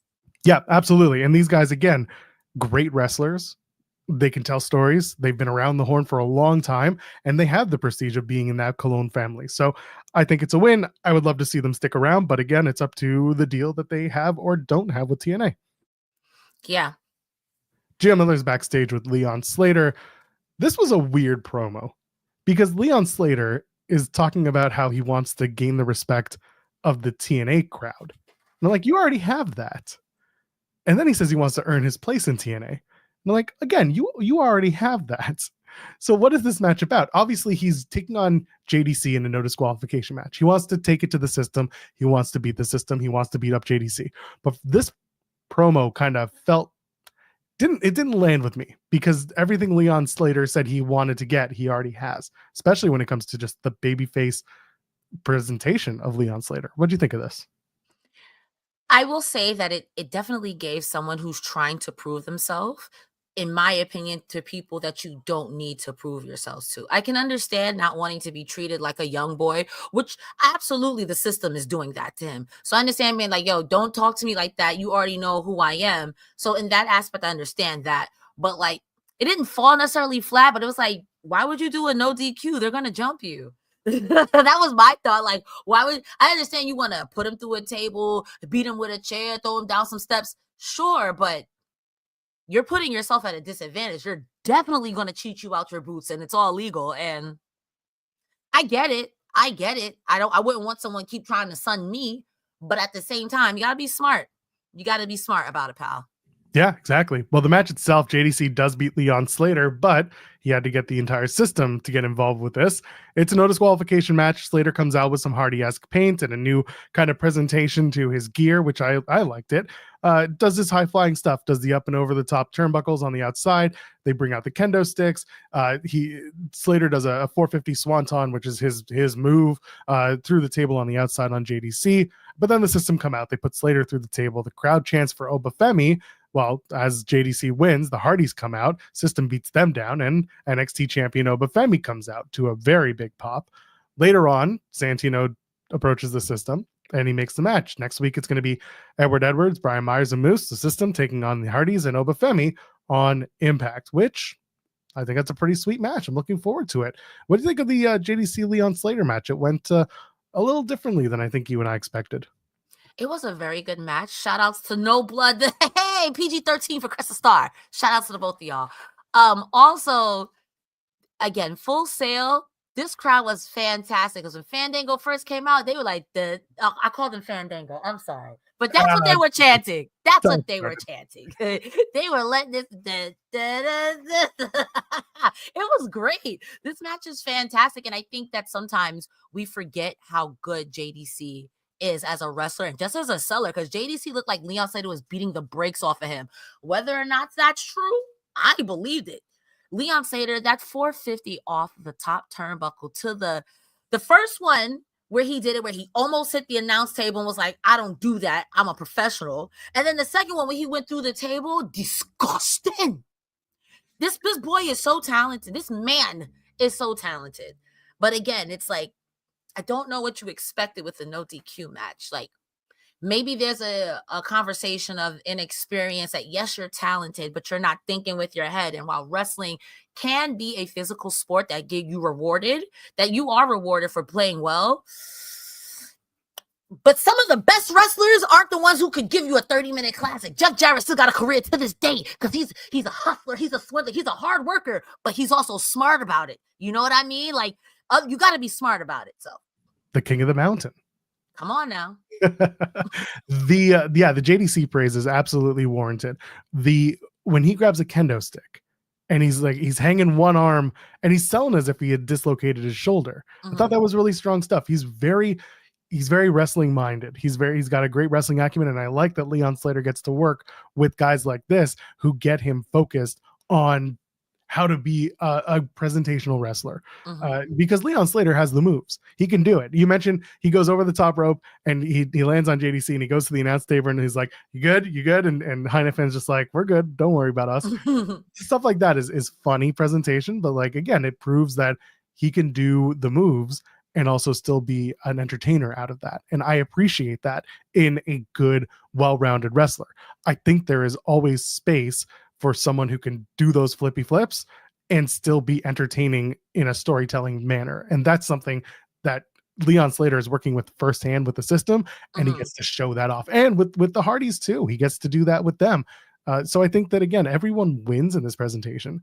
And the match itself, I think he hit it spot on, that Slater didn't take into account that the system would just be right there and take him right out.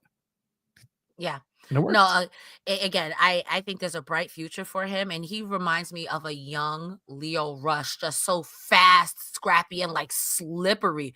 But Leon Slater is like 9 feet tall. There's no reason why you should be moving that fast, that slippery at your big height. On the Obafemi side of things, I know that you haven't kept up so much with NXT, but you're familiar with Obafemi, and you've now seen him. Moose and Obafemi seem to be on a collision course. I can tell you my thoughts, and I'd like to hear yours as well. In my opinion and my experience watching Moose, he's fantastic against smaller guys. He is really strong when he's facing people who are not big, meaty men. I don't know how the match against Femi is going to be. I know that people are excited for it, but I can tell you firsthand that, like, I know where Moose's strengths are in wrestling. But what are your thoughts going into the potential of Moose and Obafemi? Before I give you a answer, is this for any type of title, or is this just for the memes? Nothing's been announced. Nothing is official. I don't like the idea of putting a title on the line, but also it's kind of like they almost quote have to do it just to make it a sexier match. I think just the two guys going for brand supremacy. This is one of those cases where you can do it because Moose is synonymous with TNA at this point, and Obafemi is the champion. He is him and Trick Williams are really the two men on the roster that you think of when you think of NXT at this point. Yeah. So I can see it just being straight up one-on-one. Don't put the titles on the line, because if you put the NXT title or you put the X Division title, like, it's going to end in a schmoz. It doesn't make sense. Yeah. Because I don't think there's a way to do that cleanly. If it's not for the title, may the best man win, and I'm going to win because meat. But my concern is if you do it for a title, we all put the NXT championship on Moose because you know the system finna cheat. And I'm not sure if I like that. I'm going to be real with you. I'm not sure if I like that. I think Obafemi is great. From what I've seen, and that match, just like you said, for brand supremacy, that'll be a slapper. That'll put butts in seats. But for either title, I don't know. I don't think it needs that. I don't think it needs that. I don't think it needs that. So we'll see where it goes. I think the belief is that people want to see the match. Great. And we'll see how they work together. We won't know until they touch. And honestly, I think the 6-man that they're doing, Moose and Obafemi, are both involved. If they touch in this match, you'll get at least a foundational idea of how they are with chemistry. And hopefully it's good. I'm with it. I love it. Speaking of meaty men, Rascalz with Ace Austin defeat Tyson and Tyreek with Wes Lee from NXT. Rascalz taking it to Tyson and Tyreek early in the match, and then the power comes into it. But man, when we got to the end of this match, there was a double team where Tyreek holds up Trey in that backdrop, and there's this assisted choke side slam from Tyson on Trey. He did that twice. He did that to Zach once and then to Trey Miguel. So sexy. That man is unreal. It's like when I saw Brick Savage throw someone by their ankle onto another man. The way he picked up Zach like barely an inconvenience, and not even a problem, and yeeted him into Miguel, and then the other way around towards the end. Yo, I saw Miguel die twice in this match. Twice. And I've seen Miguel die a bunch of other times, but this time I really saw his soul leave his body. There's no way. Are these guys tag team champions in NXT? Because no, these are bullies. I think they will be soon.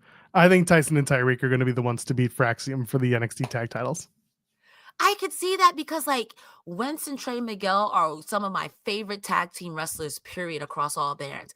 Especially, all due respect to Zach Wentz, Trey Miguel. He's a good seller. He's a good wrestler. But every time Miguel did anything against, I think, Tyson in particular, that man's body just bounced off of that man. He did no damage. To this man. This match, I was sports entertained. I don't know if you can tell. I was sports entertained. But, like, this match was so good. And I am glad they're doing a 3v3. But mama, I'm getting gout. For me, thank you, TNA. Thank you, TNA. You're back in my good graces. Thank you, TNA. Rascalz hit a Meteora Swanton double team finish for the win. Ace was really cool because he thwarts Wesley's attempt to interfere. It looked like Wesley had just kind of tripped and fallen face first on the apron.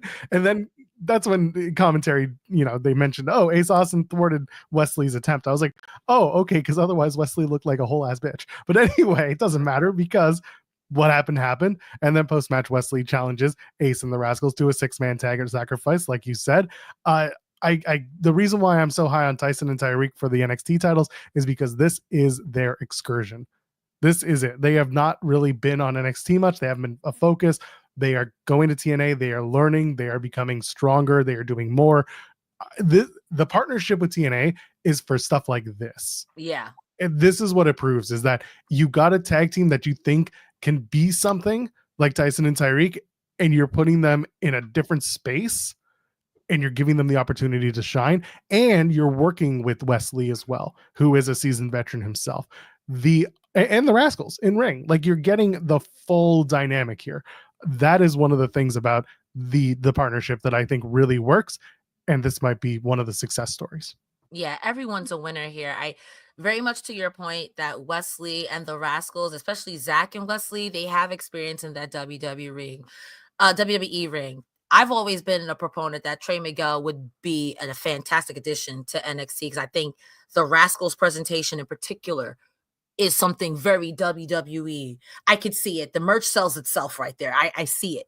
That being said, Tyson and Tyreek and Ace Austin are now also getting, like you said, that excursion rub. You're working a new type of style or being featured on WWE TV if you've only been on TNA, and vice versa. Because I think Tyson and Tyreek and Wesley, they need a group name, but the TNA crowd love them. They love them tonight. So again, there's bright things for everyone involved in here. And this is one of those partnerships where if you were worried about TNA and NXT, which I am, this is like, okay, the goodwill is there. The white dove with the olive branch. I see it in the distance. We got a super chat from Will Chisholm going back to the Obafemi stuff. So, not being funny, I didn't know Obafemi would be this over in TNA. Keep in mind, they're at Full Sail. They're in Florida. They are near the PC. A lot of crossover in the crowd as well. So it wasn't, I'm not taking away from Obafemi as someone that people know, but I also think that being in Florida and being where NXT films weekly is quite beneficial in this case. But he got the pop. The crowd was all about it. They loved him. Yeah, they did. They were cheering for him before he even showed up. He teased on NXT that he was going to cross the line. So this made the most sense, and him working a tag with the Hardys is pretty cool for him. Give him that shot.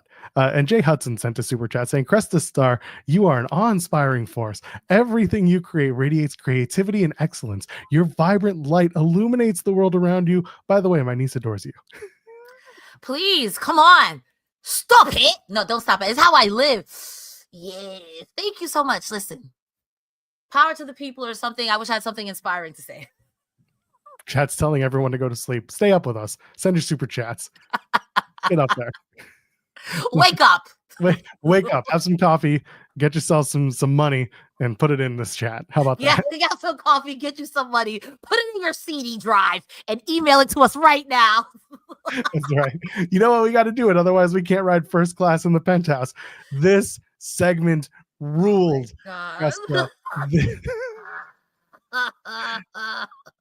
Again, it just shows how polarizing AJ Francis is that he goes out and does this. He comes out with a giant entourage, and I'm looking around. I'm like, I know some of these faces. I know it's Noelle Foley, who's Mick's daughter. I know it's Frank the Clown, that's Noelle's fiance, and I know like Gabby Laspiza's there. And like, I'm looking around and I'm like, who are the other people? And of course, AJ goes around and introduces everyone. He mentions Reezy Renegade and shows like the TikToks that people are doing dances to his stuff, and then Mo Esbeta and Mula and all these other like local rap and hip hop stars that listen, I'm not going to tell you I know who they are, but like while I'm watching, I'm looking up their stuff and I'm like, okay, so how well known and like how popular are these guys? And you know what? They have a footprint. And I think it's really cool that AJ wants to continue bringing on these voices and bringing on these talent to just get them out there and get them in wrestling. I think it's cool. But really the best part about all this is that he teases AJ Styles and it's all just AJ Francis. Fantastic shit. The best troll job you can possibly imagine. Put over AJ so that he can tweet something about it. AJ the person. This was smart. This man loves wrestling, and you can tell that he is all about the betterment of wrestling, putting it out there so everyone can watch it. I think it is incredibly smart. As someone who did video game influencing, it is incredibly smart to reach out to music influencers, especially since there's a crossover between professional wrestling influencers and hip hop artists. It worked for AEW. AJ Francis is really smart. AJ Francis, the character, boy, he's the most annoying parts of Drewski, I swear to God. This was carny. This was carny, not derogatory. This was carny in the best. This was so bad it looped back around to being good. This was camp. This was comedy, bro. That shiny suit took me out. Let me tell you, Casey Navarro takes me out just like, yeah, and we gonna do that. Yeah, I was sports entertained. I hated this. I loved this. This was good. Like I said, as a person, he's so smart. I'm bringing you things that you're familiar to. As a character, he's the perfect heel for TNA. That fine line of, yeah, and I'm a good wrestler. And even if you don't think I'm a good wrestler, you can't tell me otherwise, because heck you, I'm AJ Francis, and I'm first class. When he says he was told by TNA management that he could have his own talk show, and he's teasing that he's upset, and he's like, they're going to cut the feed, but we're live on IG, and he's like, but I was all for it. I love Roddy Piper. I hated Hulk Hogan before everyone else, and I'm dying. It's fantastic. It was so good. It was, at first I was like, what the is this? And as he started talking, I said, oh, you're a clown. So you're AJ the clown. Oh, I see what we're doing. It's so smart. It's so smart, because if you don't watch TNA and you hear Noel Foley, oh, that's Mick Foley's on. Wait a minute, what's going on over? He's so smart. So if you listen to hip hop, you're like, oh, this person was doing wrestling. Like, okay, he's smart. He's so smart. But again, the character, oh my God. I was sports entertained. He got me. You got me, Bill. You got me. It's the part when they do the whole, like, nobody respects me, I deserve respect. And he's like, I'm not going to lose my character.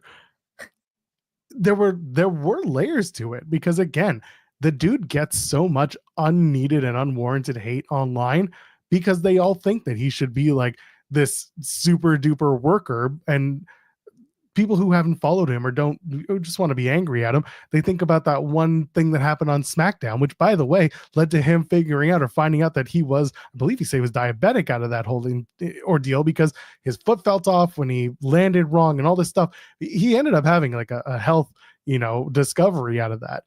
But beyond all that, the dude can work. He's just smart about it. Like, if you go out and watch his matches, like, he knows how to do the gimmick. Anyway, I'm not going to glaze him too much, because then he'll get a swell head, and it's fine. It's fine.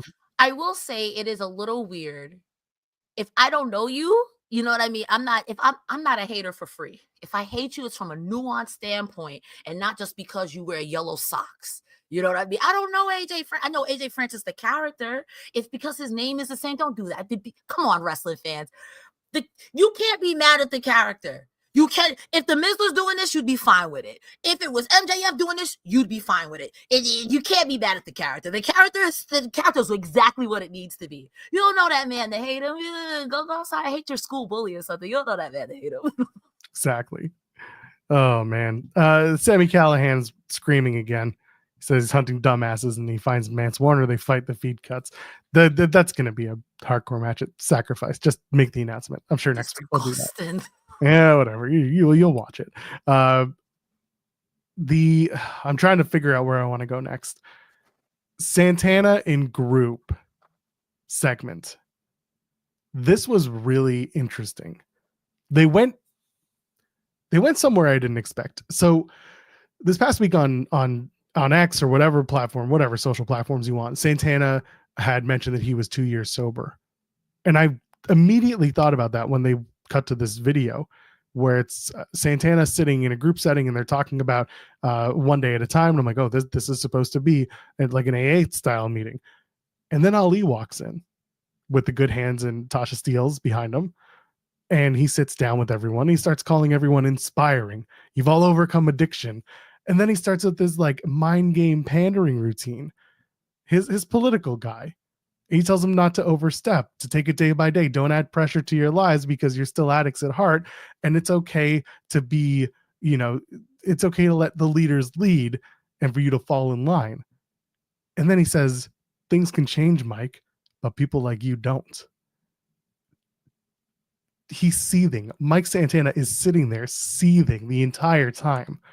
And Ali is so good at being this smarmy piece of garbage human that you got to understand that he's pulling from real life in more ways than what you see on the news. This was really good and really kind of heart-wrenching in a way. I liked it a lot. Bro, I was excited before for Santana versus Ali. But this setup, bro, this match is going to be so good. And even if everyone talked about it, that it drew emotion out of me, bro. I'm sitting there like, because that's sacred. Like, and then you come in here to do that, and then you go whisper in my ear, so if I wild out that I'm the bad guy, oh, this match is going to be good. Oh, this match is going to be good. Because even if it's a work, I'm getting worked, brother. I'm getting worked. This was sports and fuck sports entertainment. This is pro wrestling. And this match again, this match is going to be good. I can't wait. I can't wait. Book it now. Every day until Sacrifice. I need it. Mike Santana just tweeted out, beware the fury of a patient man.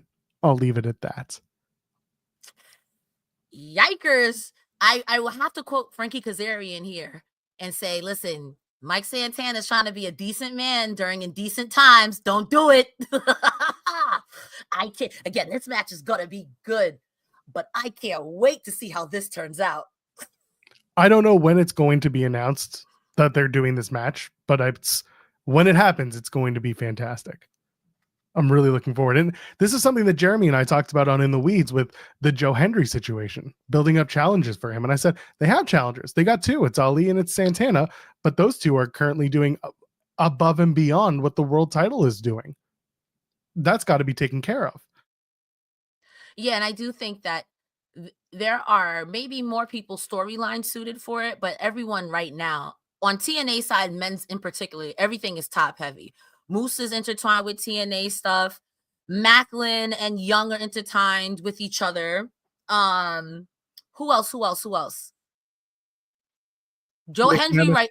Yeah, Nick Nemeth is suspended. Yeah, and listen, if you're gonna be known for something, he's going to come out every week and tell us that Nick is going to be back in X amount of days at Sacrifice, which is what he did tonight, by the way. I'm not mad at that, but also don't do that. Well, this is what I expected when he did the whole, I'm still getting paid, right? That was like the moment. You have to show up to work. Okay, I will show up to work or take a microphone. My brother, you know me, Ryan Nemeth. My brother is Nick Nemeth, so my big brother. He needs a shirt that says my brother. I would wear that around my little brother. He would find me very annoying. It should be my brother, but it's R at the end is just like over, like repeated, like brother. Out of the shirt, my brother. TNA, I'm letting you know now. If you release that T-shirt, Cresta and I are coming after you for the royalties. I bite. She does. Not that I know. I'm just taking her word for it. He's heard on the streets. I got rabies. What up? Speaking of people who bite and may have rabies, Eric Young comes out with the Northern Armory. Almost did it without making a mistake. You did. If you haven't figured it out yet, we're going to talk about Tessa last because I want to be upset by the end of this stream about something, but also we'll get there. He's going home mad. He gonna send everyone home mad. We'll send y'all home mad and just angry tweeting about things. Eric Young with the Northern Armory says he sent Josh Alexander packing. He took the Northern Armory. He's going to turn them into men and turn them into champions. And I'm like, we've been here before with Eric Young. That's good. And then why is Full Sail whatting Eric Young? What is wrong with you, Full Sail? Don't do the what chant. Good for Eric for at least going through it, but stop it. Man, I don't know. This is one of those things tonight. This crowd did what it wanted. I didn't mind this so much because I'm also thinking Northern Army. Y'all don't watch the product. Y'all didn't see what happened with Violent by Design. I'm just saying they killed this man in the end. We'll see if they do it again, though. Stop killing Eric Young. Like this is elder abuse. The dude says I'm above everything else, and it's like you are. You continuously prove that you are above because you are a ghost. Because you came back to life and got on your motorcycle and rode away. This guy, he is above everyone else. The man may as well be the president of TNA at this point. Honestly, no, I'm just kidding. His name should be Eric Forever Young because he's a ghost. Exactly. He calls himself the gatekeeper. And I'm like, yes. And then he says, gatekeeper to hell because you're a ghost. He says Macklin should be with him, and he calls out Steve Macklin. Macklin doesn't come out. And then he says, I looked into your soul, Steve Macklin, and it spoke back. They're basically saying like they're bonded for life through their experience. And then Macklin says, Eric says Macklin warned Eric Young about Josh Alexander, and that maybe Eric took out Josh for Macklin and not the other way around. And then you've got Eric Young saying the business is not black or white. It's not binary. It's red. You know what else is red? Violent. Blood. I think they're going to do a first blood match, but we'll see. So it was a little heavy handed, but it felt like either a first blood match or a Full Metal Mayhem match, but they've done those. I think a first blood match of some sorts might be in the cards for Eric Young and Steve Macklin. I'm invested because I know the story these two are telling. I get it. And I like it a lot. Red is also the group that Macklin runs with at Wrestling Revolver, which is Sami Callihan's promotion. And like people know Wrestling Revolver, who at least are like TNA adjacent. So I just found it interesting that he makes reference to Red, and like eventually Macklin's going to need some friends too. One of those friends is Killer Kelly, and Killer Kelly has made an appearance with Wrestling Revolver. Not saying she's ready or passing or like ready to go physically, but at least could be an extra set of hands to join Macklin. I don't know who would be part of that group if Red comes in to join Macklin in TNA, but it's there. And I think it's really cool. I'm not mad at it, but again, I don't know what Eric Young is thinking with asking Steve Macklin to join him.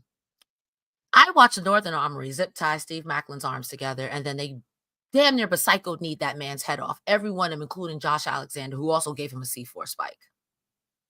I'm not joining your little rinky-dink group. I watched the product. I saw you get killed. I'm not joining your group. So I don't know who can join him. Almost said good hands. I'm like, no, they're being great hands right now. So getting great. And side note, good hands. What are you doing? You literally got fired by this guy last time mid-campaign. And you're going to check notes? Do it again. I have it. It's in the same notebook, as a matter of fact. That's how short ago it happened. Okay? Like, they're just drinking the Kool-Aid. That's all. They will never be able to rise up and prosper like this. Yeah, well. Yeah, the Eric Young thing is fine. I don't know who Macklin's gonna get. All right, folks, we're coming down the home stretch, talking about the thing you definitely want to talk about. And we're gonna get there in a sec because it all rolls together. Lei Ying Lee defeats Rosemary. So many red lights. Both women come out with red lights. It's very strange. It's a simple back and forth match. It's one of those 6-minute standard TNA matches. Lei Ying Lee uses this Thunderstruck, gets the win, and then post match, Rosemary missed Lei Ying Lee. So it feels like they're going to do Rosemary and Lee at Sacrifice, some sort of maybe a gimmick match, but they might be building Lei Ying Lee for Rebellion against Masha, or maybe they're not, because later on we'll get into that because Masha does have a face-to-face with you-know-who. But first, in the back, the doctor's checking on Lei Ying Lee, and then Tessa walks up and she's like, I'm ready for my physical. No. And the doctor's like, hey, how about you shut the fuck up? So effectively, he's like, show me some respect. And Tessa's just being an asshole. That's the gist of it. Yeah. So do you want to talk about the match and then we can move on to all the other stuff? Yeah, I'll talk about the match with Rosemary and Lei Ying Lee. This was a very fast match. I feel like I was middle of writing something and then the match was over. Also, missed opportunity to have Thunderstruck as Lei Ying Lee's music. Because that just the beginning would be that'd be cool. I'd be with it. That's just my 2 cents on it. Also, Rosemary, blonde hair has been way more frightening than Rosemary with black hair, and I don't know how that's possible. That is fair. I don't know if they can afford Thunderstruck. It's a very expensive proposition. Yo, make Joe Hendry play it in the back. Yeah, you should do a cover of it. I think that'd be perfect. Later on, him and Elijah. I'm sure that's gonna sound just as good. Yes, that's exactly what you want. You want Elijah doing theme music. He's done 2 albums and he didn't play any guitar solos in those ones. That's a very, very deep cut for those who know how I got into Fightful. So Tessa comes out. She's not in gear, and I'm like, oh, so you're gonna have her cut a promo. That's great. But really, the winners of this whole segment are the fans, the crowd at Full Sail. Come on, Full Sail. You showed up tonight. They're chanting, Tessa, we coming for you, which, if you're familiar with Booker T and a very viral segment from his past where he talks about Hulk Hogan, you know what that's about. And the reason why that's become a thing recently is because over at NXT, because Booker's doing commentary, there was someone who chanted it before the show went live. It went viral that someone chanted the full thing, and they had to cut the audio from the crowd before NXT went live that night.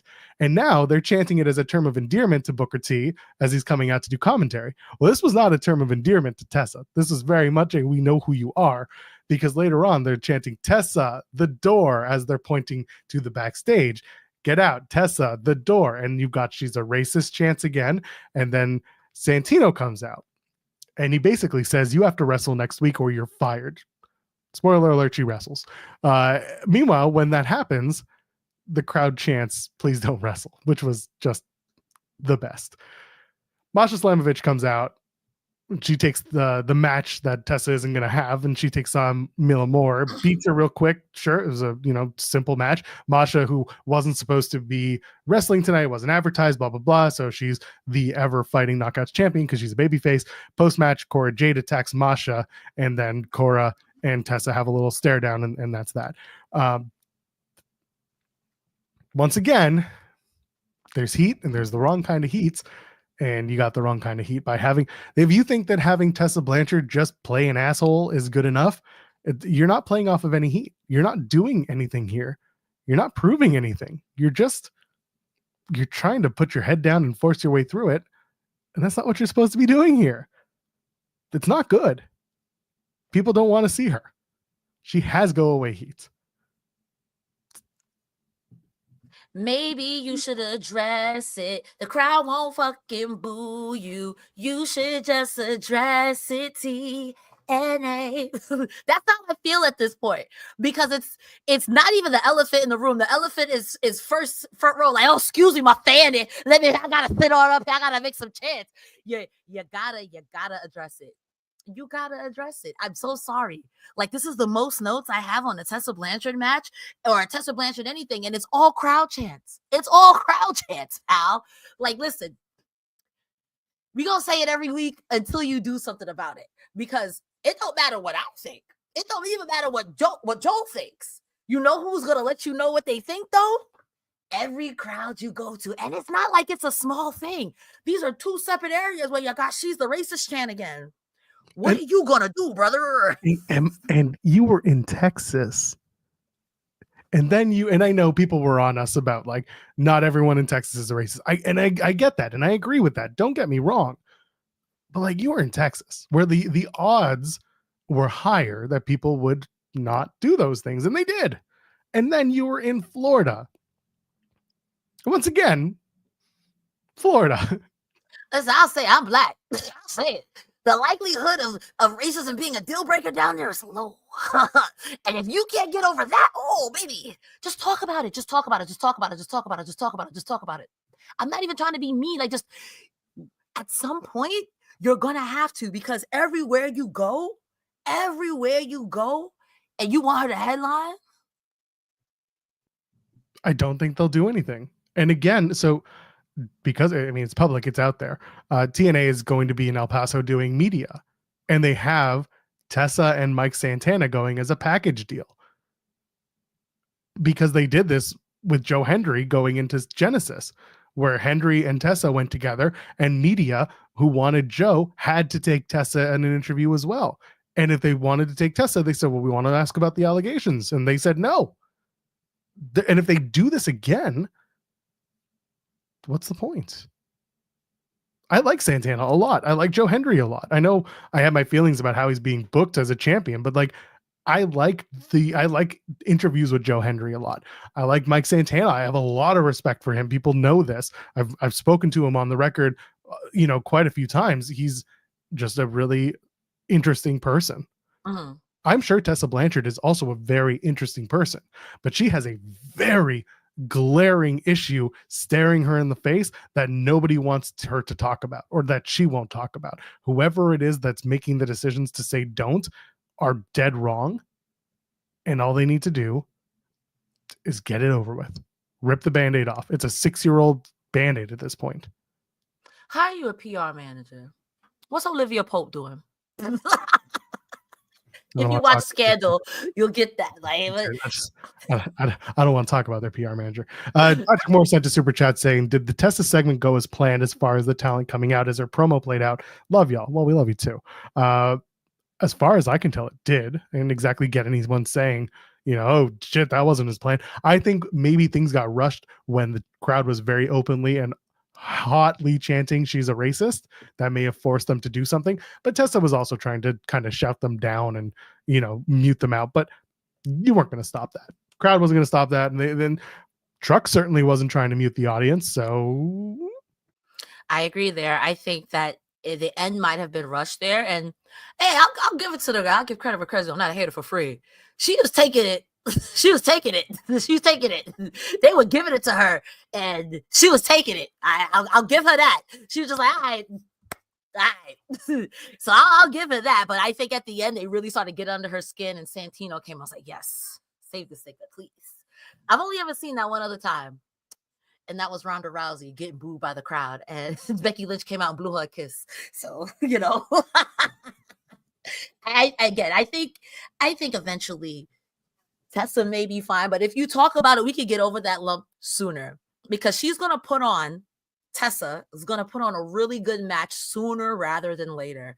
And that conversation is going to shift to her wrestling. And then someone's going to be like, hey, but remember this. And then it's going to go back off of that. And I would like it to shift to her wrestling. I think we all would, but you've got to address it. Yeah, then that's the thing. We are just like at Genesis. It's going to be the same conversation until it's talked about.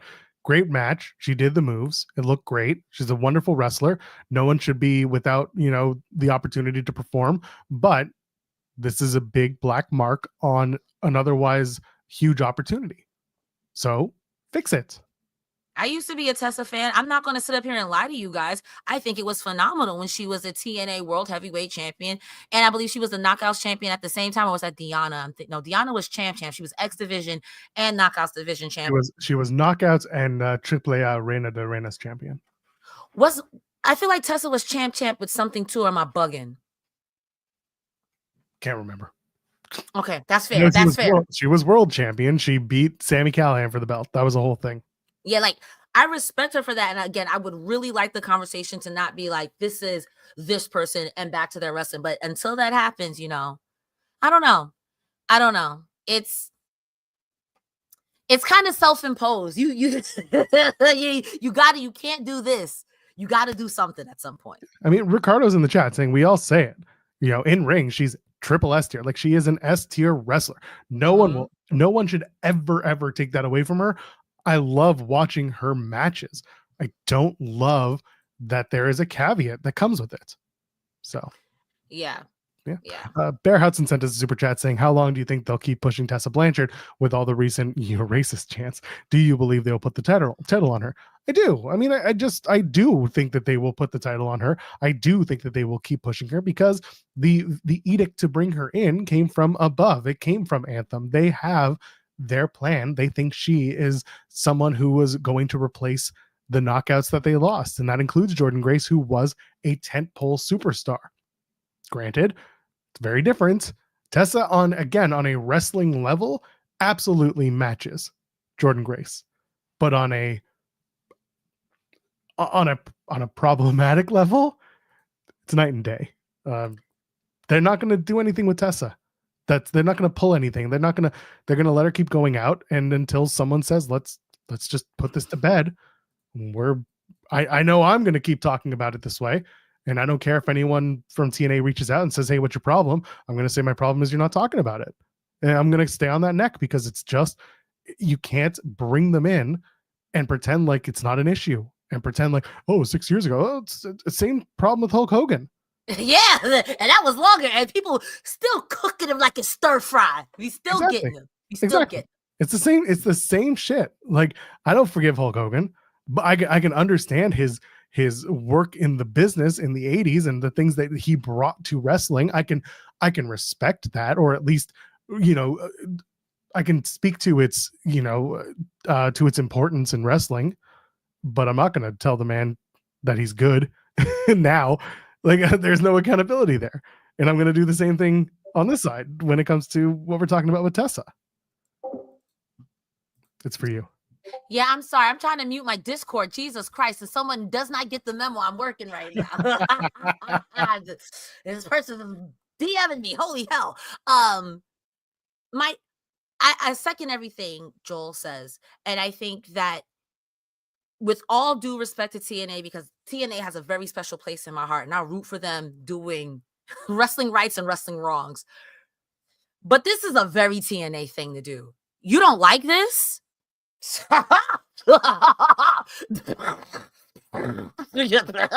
I'm so sorry. I love TNA boots down, but this is a very TNA thing to do. Like, I don't know. Like, I don't know. I watched you guys go have a peak resurgence where people are super interested in your product.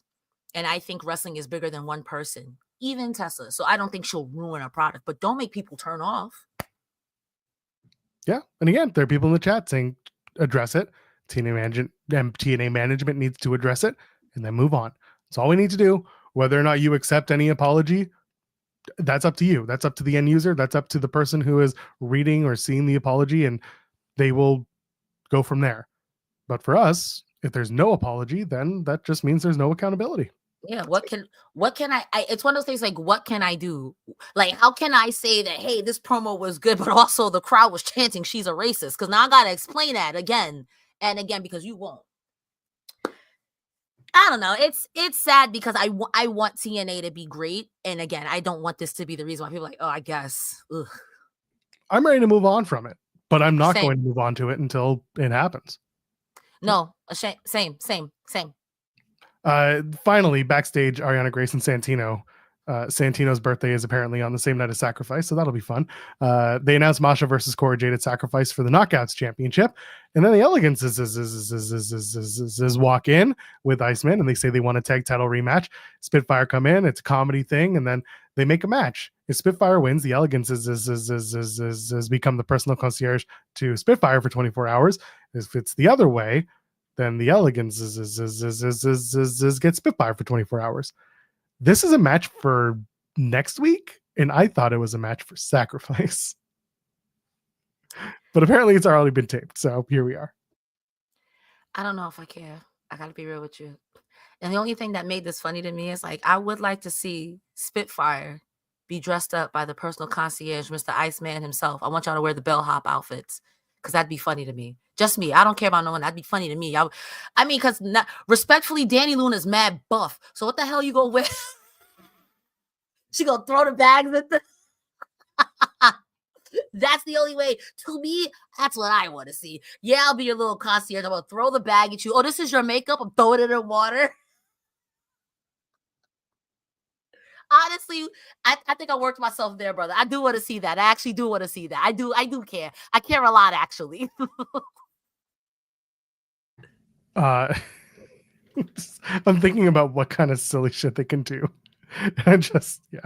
It'd be hijinks. Did you book our food appointment? Yeah, at Taco Bell.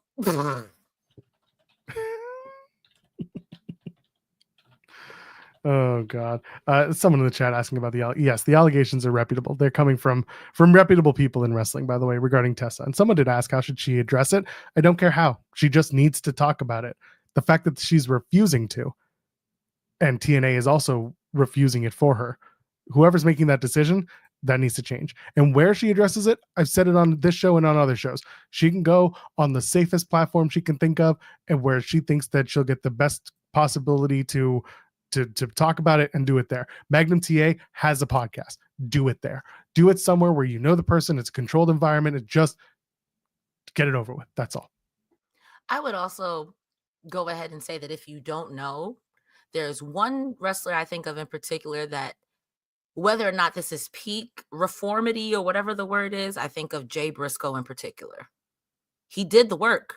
He did all of that stuff, and no one was mad at him because he apologized and he did what he needed to do. Even if it's not public, if you do the work behind the scenes, people will come out and defend you, like, hey, nah, this person, they apologized, I accepted it, da da da da. There are ways to do it. You could do the work behind the scenes. You could apologize publicly, even if you don't mean it. But if you don't, and you're standing 10 toes down on it, well, Yeah, that's it. For anyone who's asking for proof, trust me, the people who have said it are standing on it. Trust me. I definitely remember Chelsea Green tweeting about it. Chelsea tweeted about it. Again, the stuff with the Rosa Negra, that did not end. There was no apology. That was the Rosa Negra saying, I can't live with hate in my heart. I am ready to move on. The picture of them together meant nothing. That was not an apology. That was just one person saying, I'm done. I don't care anymore. She can live however she wants to live, but I'm just moving on. That was not an apology from Tessa. So very reputable people have made very, very striking allegations. And again, this is just something that has to be talked about. That's it. It's sad. Again, I think us and everyone involved would like to not have this be the topic of conversation. Rather talk about her graps. Yeah, I'd rather be talking about how good she is at doing her job. But here we are. All right, what you got going on? Hey, everybody. My name is Cresta Star. I talk about wrestling every Thursday and Saturday here on Fightful. Thursdays, I go over TNA Impact with the lovely, the illustrious, the beautiful, my grandfather of wrestling and my tag team partner for life, Joel Pearl. He's the greatest. And every Saturday, it is myself, Rick, and Iridian going over all things AEW Collision. Although this Saturday, it'll be myself and SP3 because Rick and Iridian have lives. Also, every Sunday, I have my own podcast, Slap Grapple Pop, coming out to you on my YouTube. And that's every social media is Cresta Star. Regular Cresta Star. What you see below me is for X. And, I kind of use that, but I don't use it. So you can add me, and there's a link tree in my bio. I hope to see you on something I got going on. Joel Pearl, where can the people find you? Bitch, grandfather? How old do you think I am? Listen, I'm a grandma. Oh, okay. Just making sure. I thought we'd be the same age. Like, so if I'm 9,000, you 9,000 too. Oh, that's fair. You know what? The white beard. I get it. It's fine. I'm in the weeds every Monday, Wednesday, and Friday over on Fightful Overbooked. That's our sister channel. Go check that out. Myself and Jeremy Lambert talking about the world of wrestling from all across the globe. We have wrestlers on all the time and media members as well. We're a 5-day-a-week show. So when I'm not there, SP3, who hosted the ROH post show, he fills in. He's the Tuesday, Thursday guy along with Jeremy. Jeremy's 5 days. I don't have 5 days in me. I do, but I'm just not. It's fine. It's better with SP3 sometimes. Anyway, go check us out every day on Fightful Overbooked, 10 a.m. Eastern till around 12:30ish, depending on how we feel. And Crest and I are here every Thursday or after every major TNA event talking about TNA and all the goings on. We'll be back next Thursday because that's what we do. So for Cresta Star, I'm at Joel Pearl or at thejoelpearl.com over on Blue Sky. Ladies and gentlemen, friends beyond the binary, we'll see you in the next one. Cheers. Bye.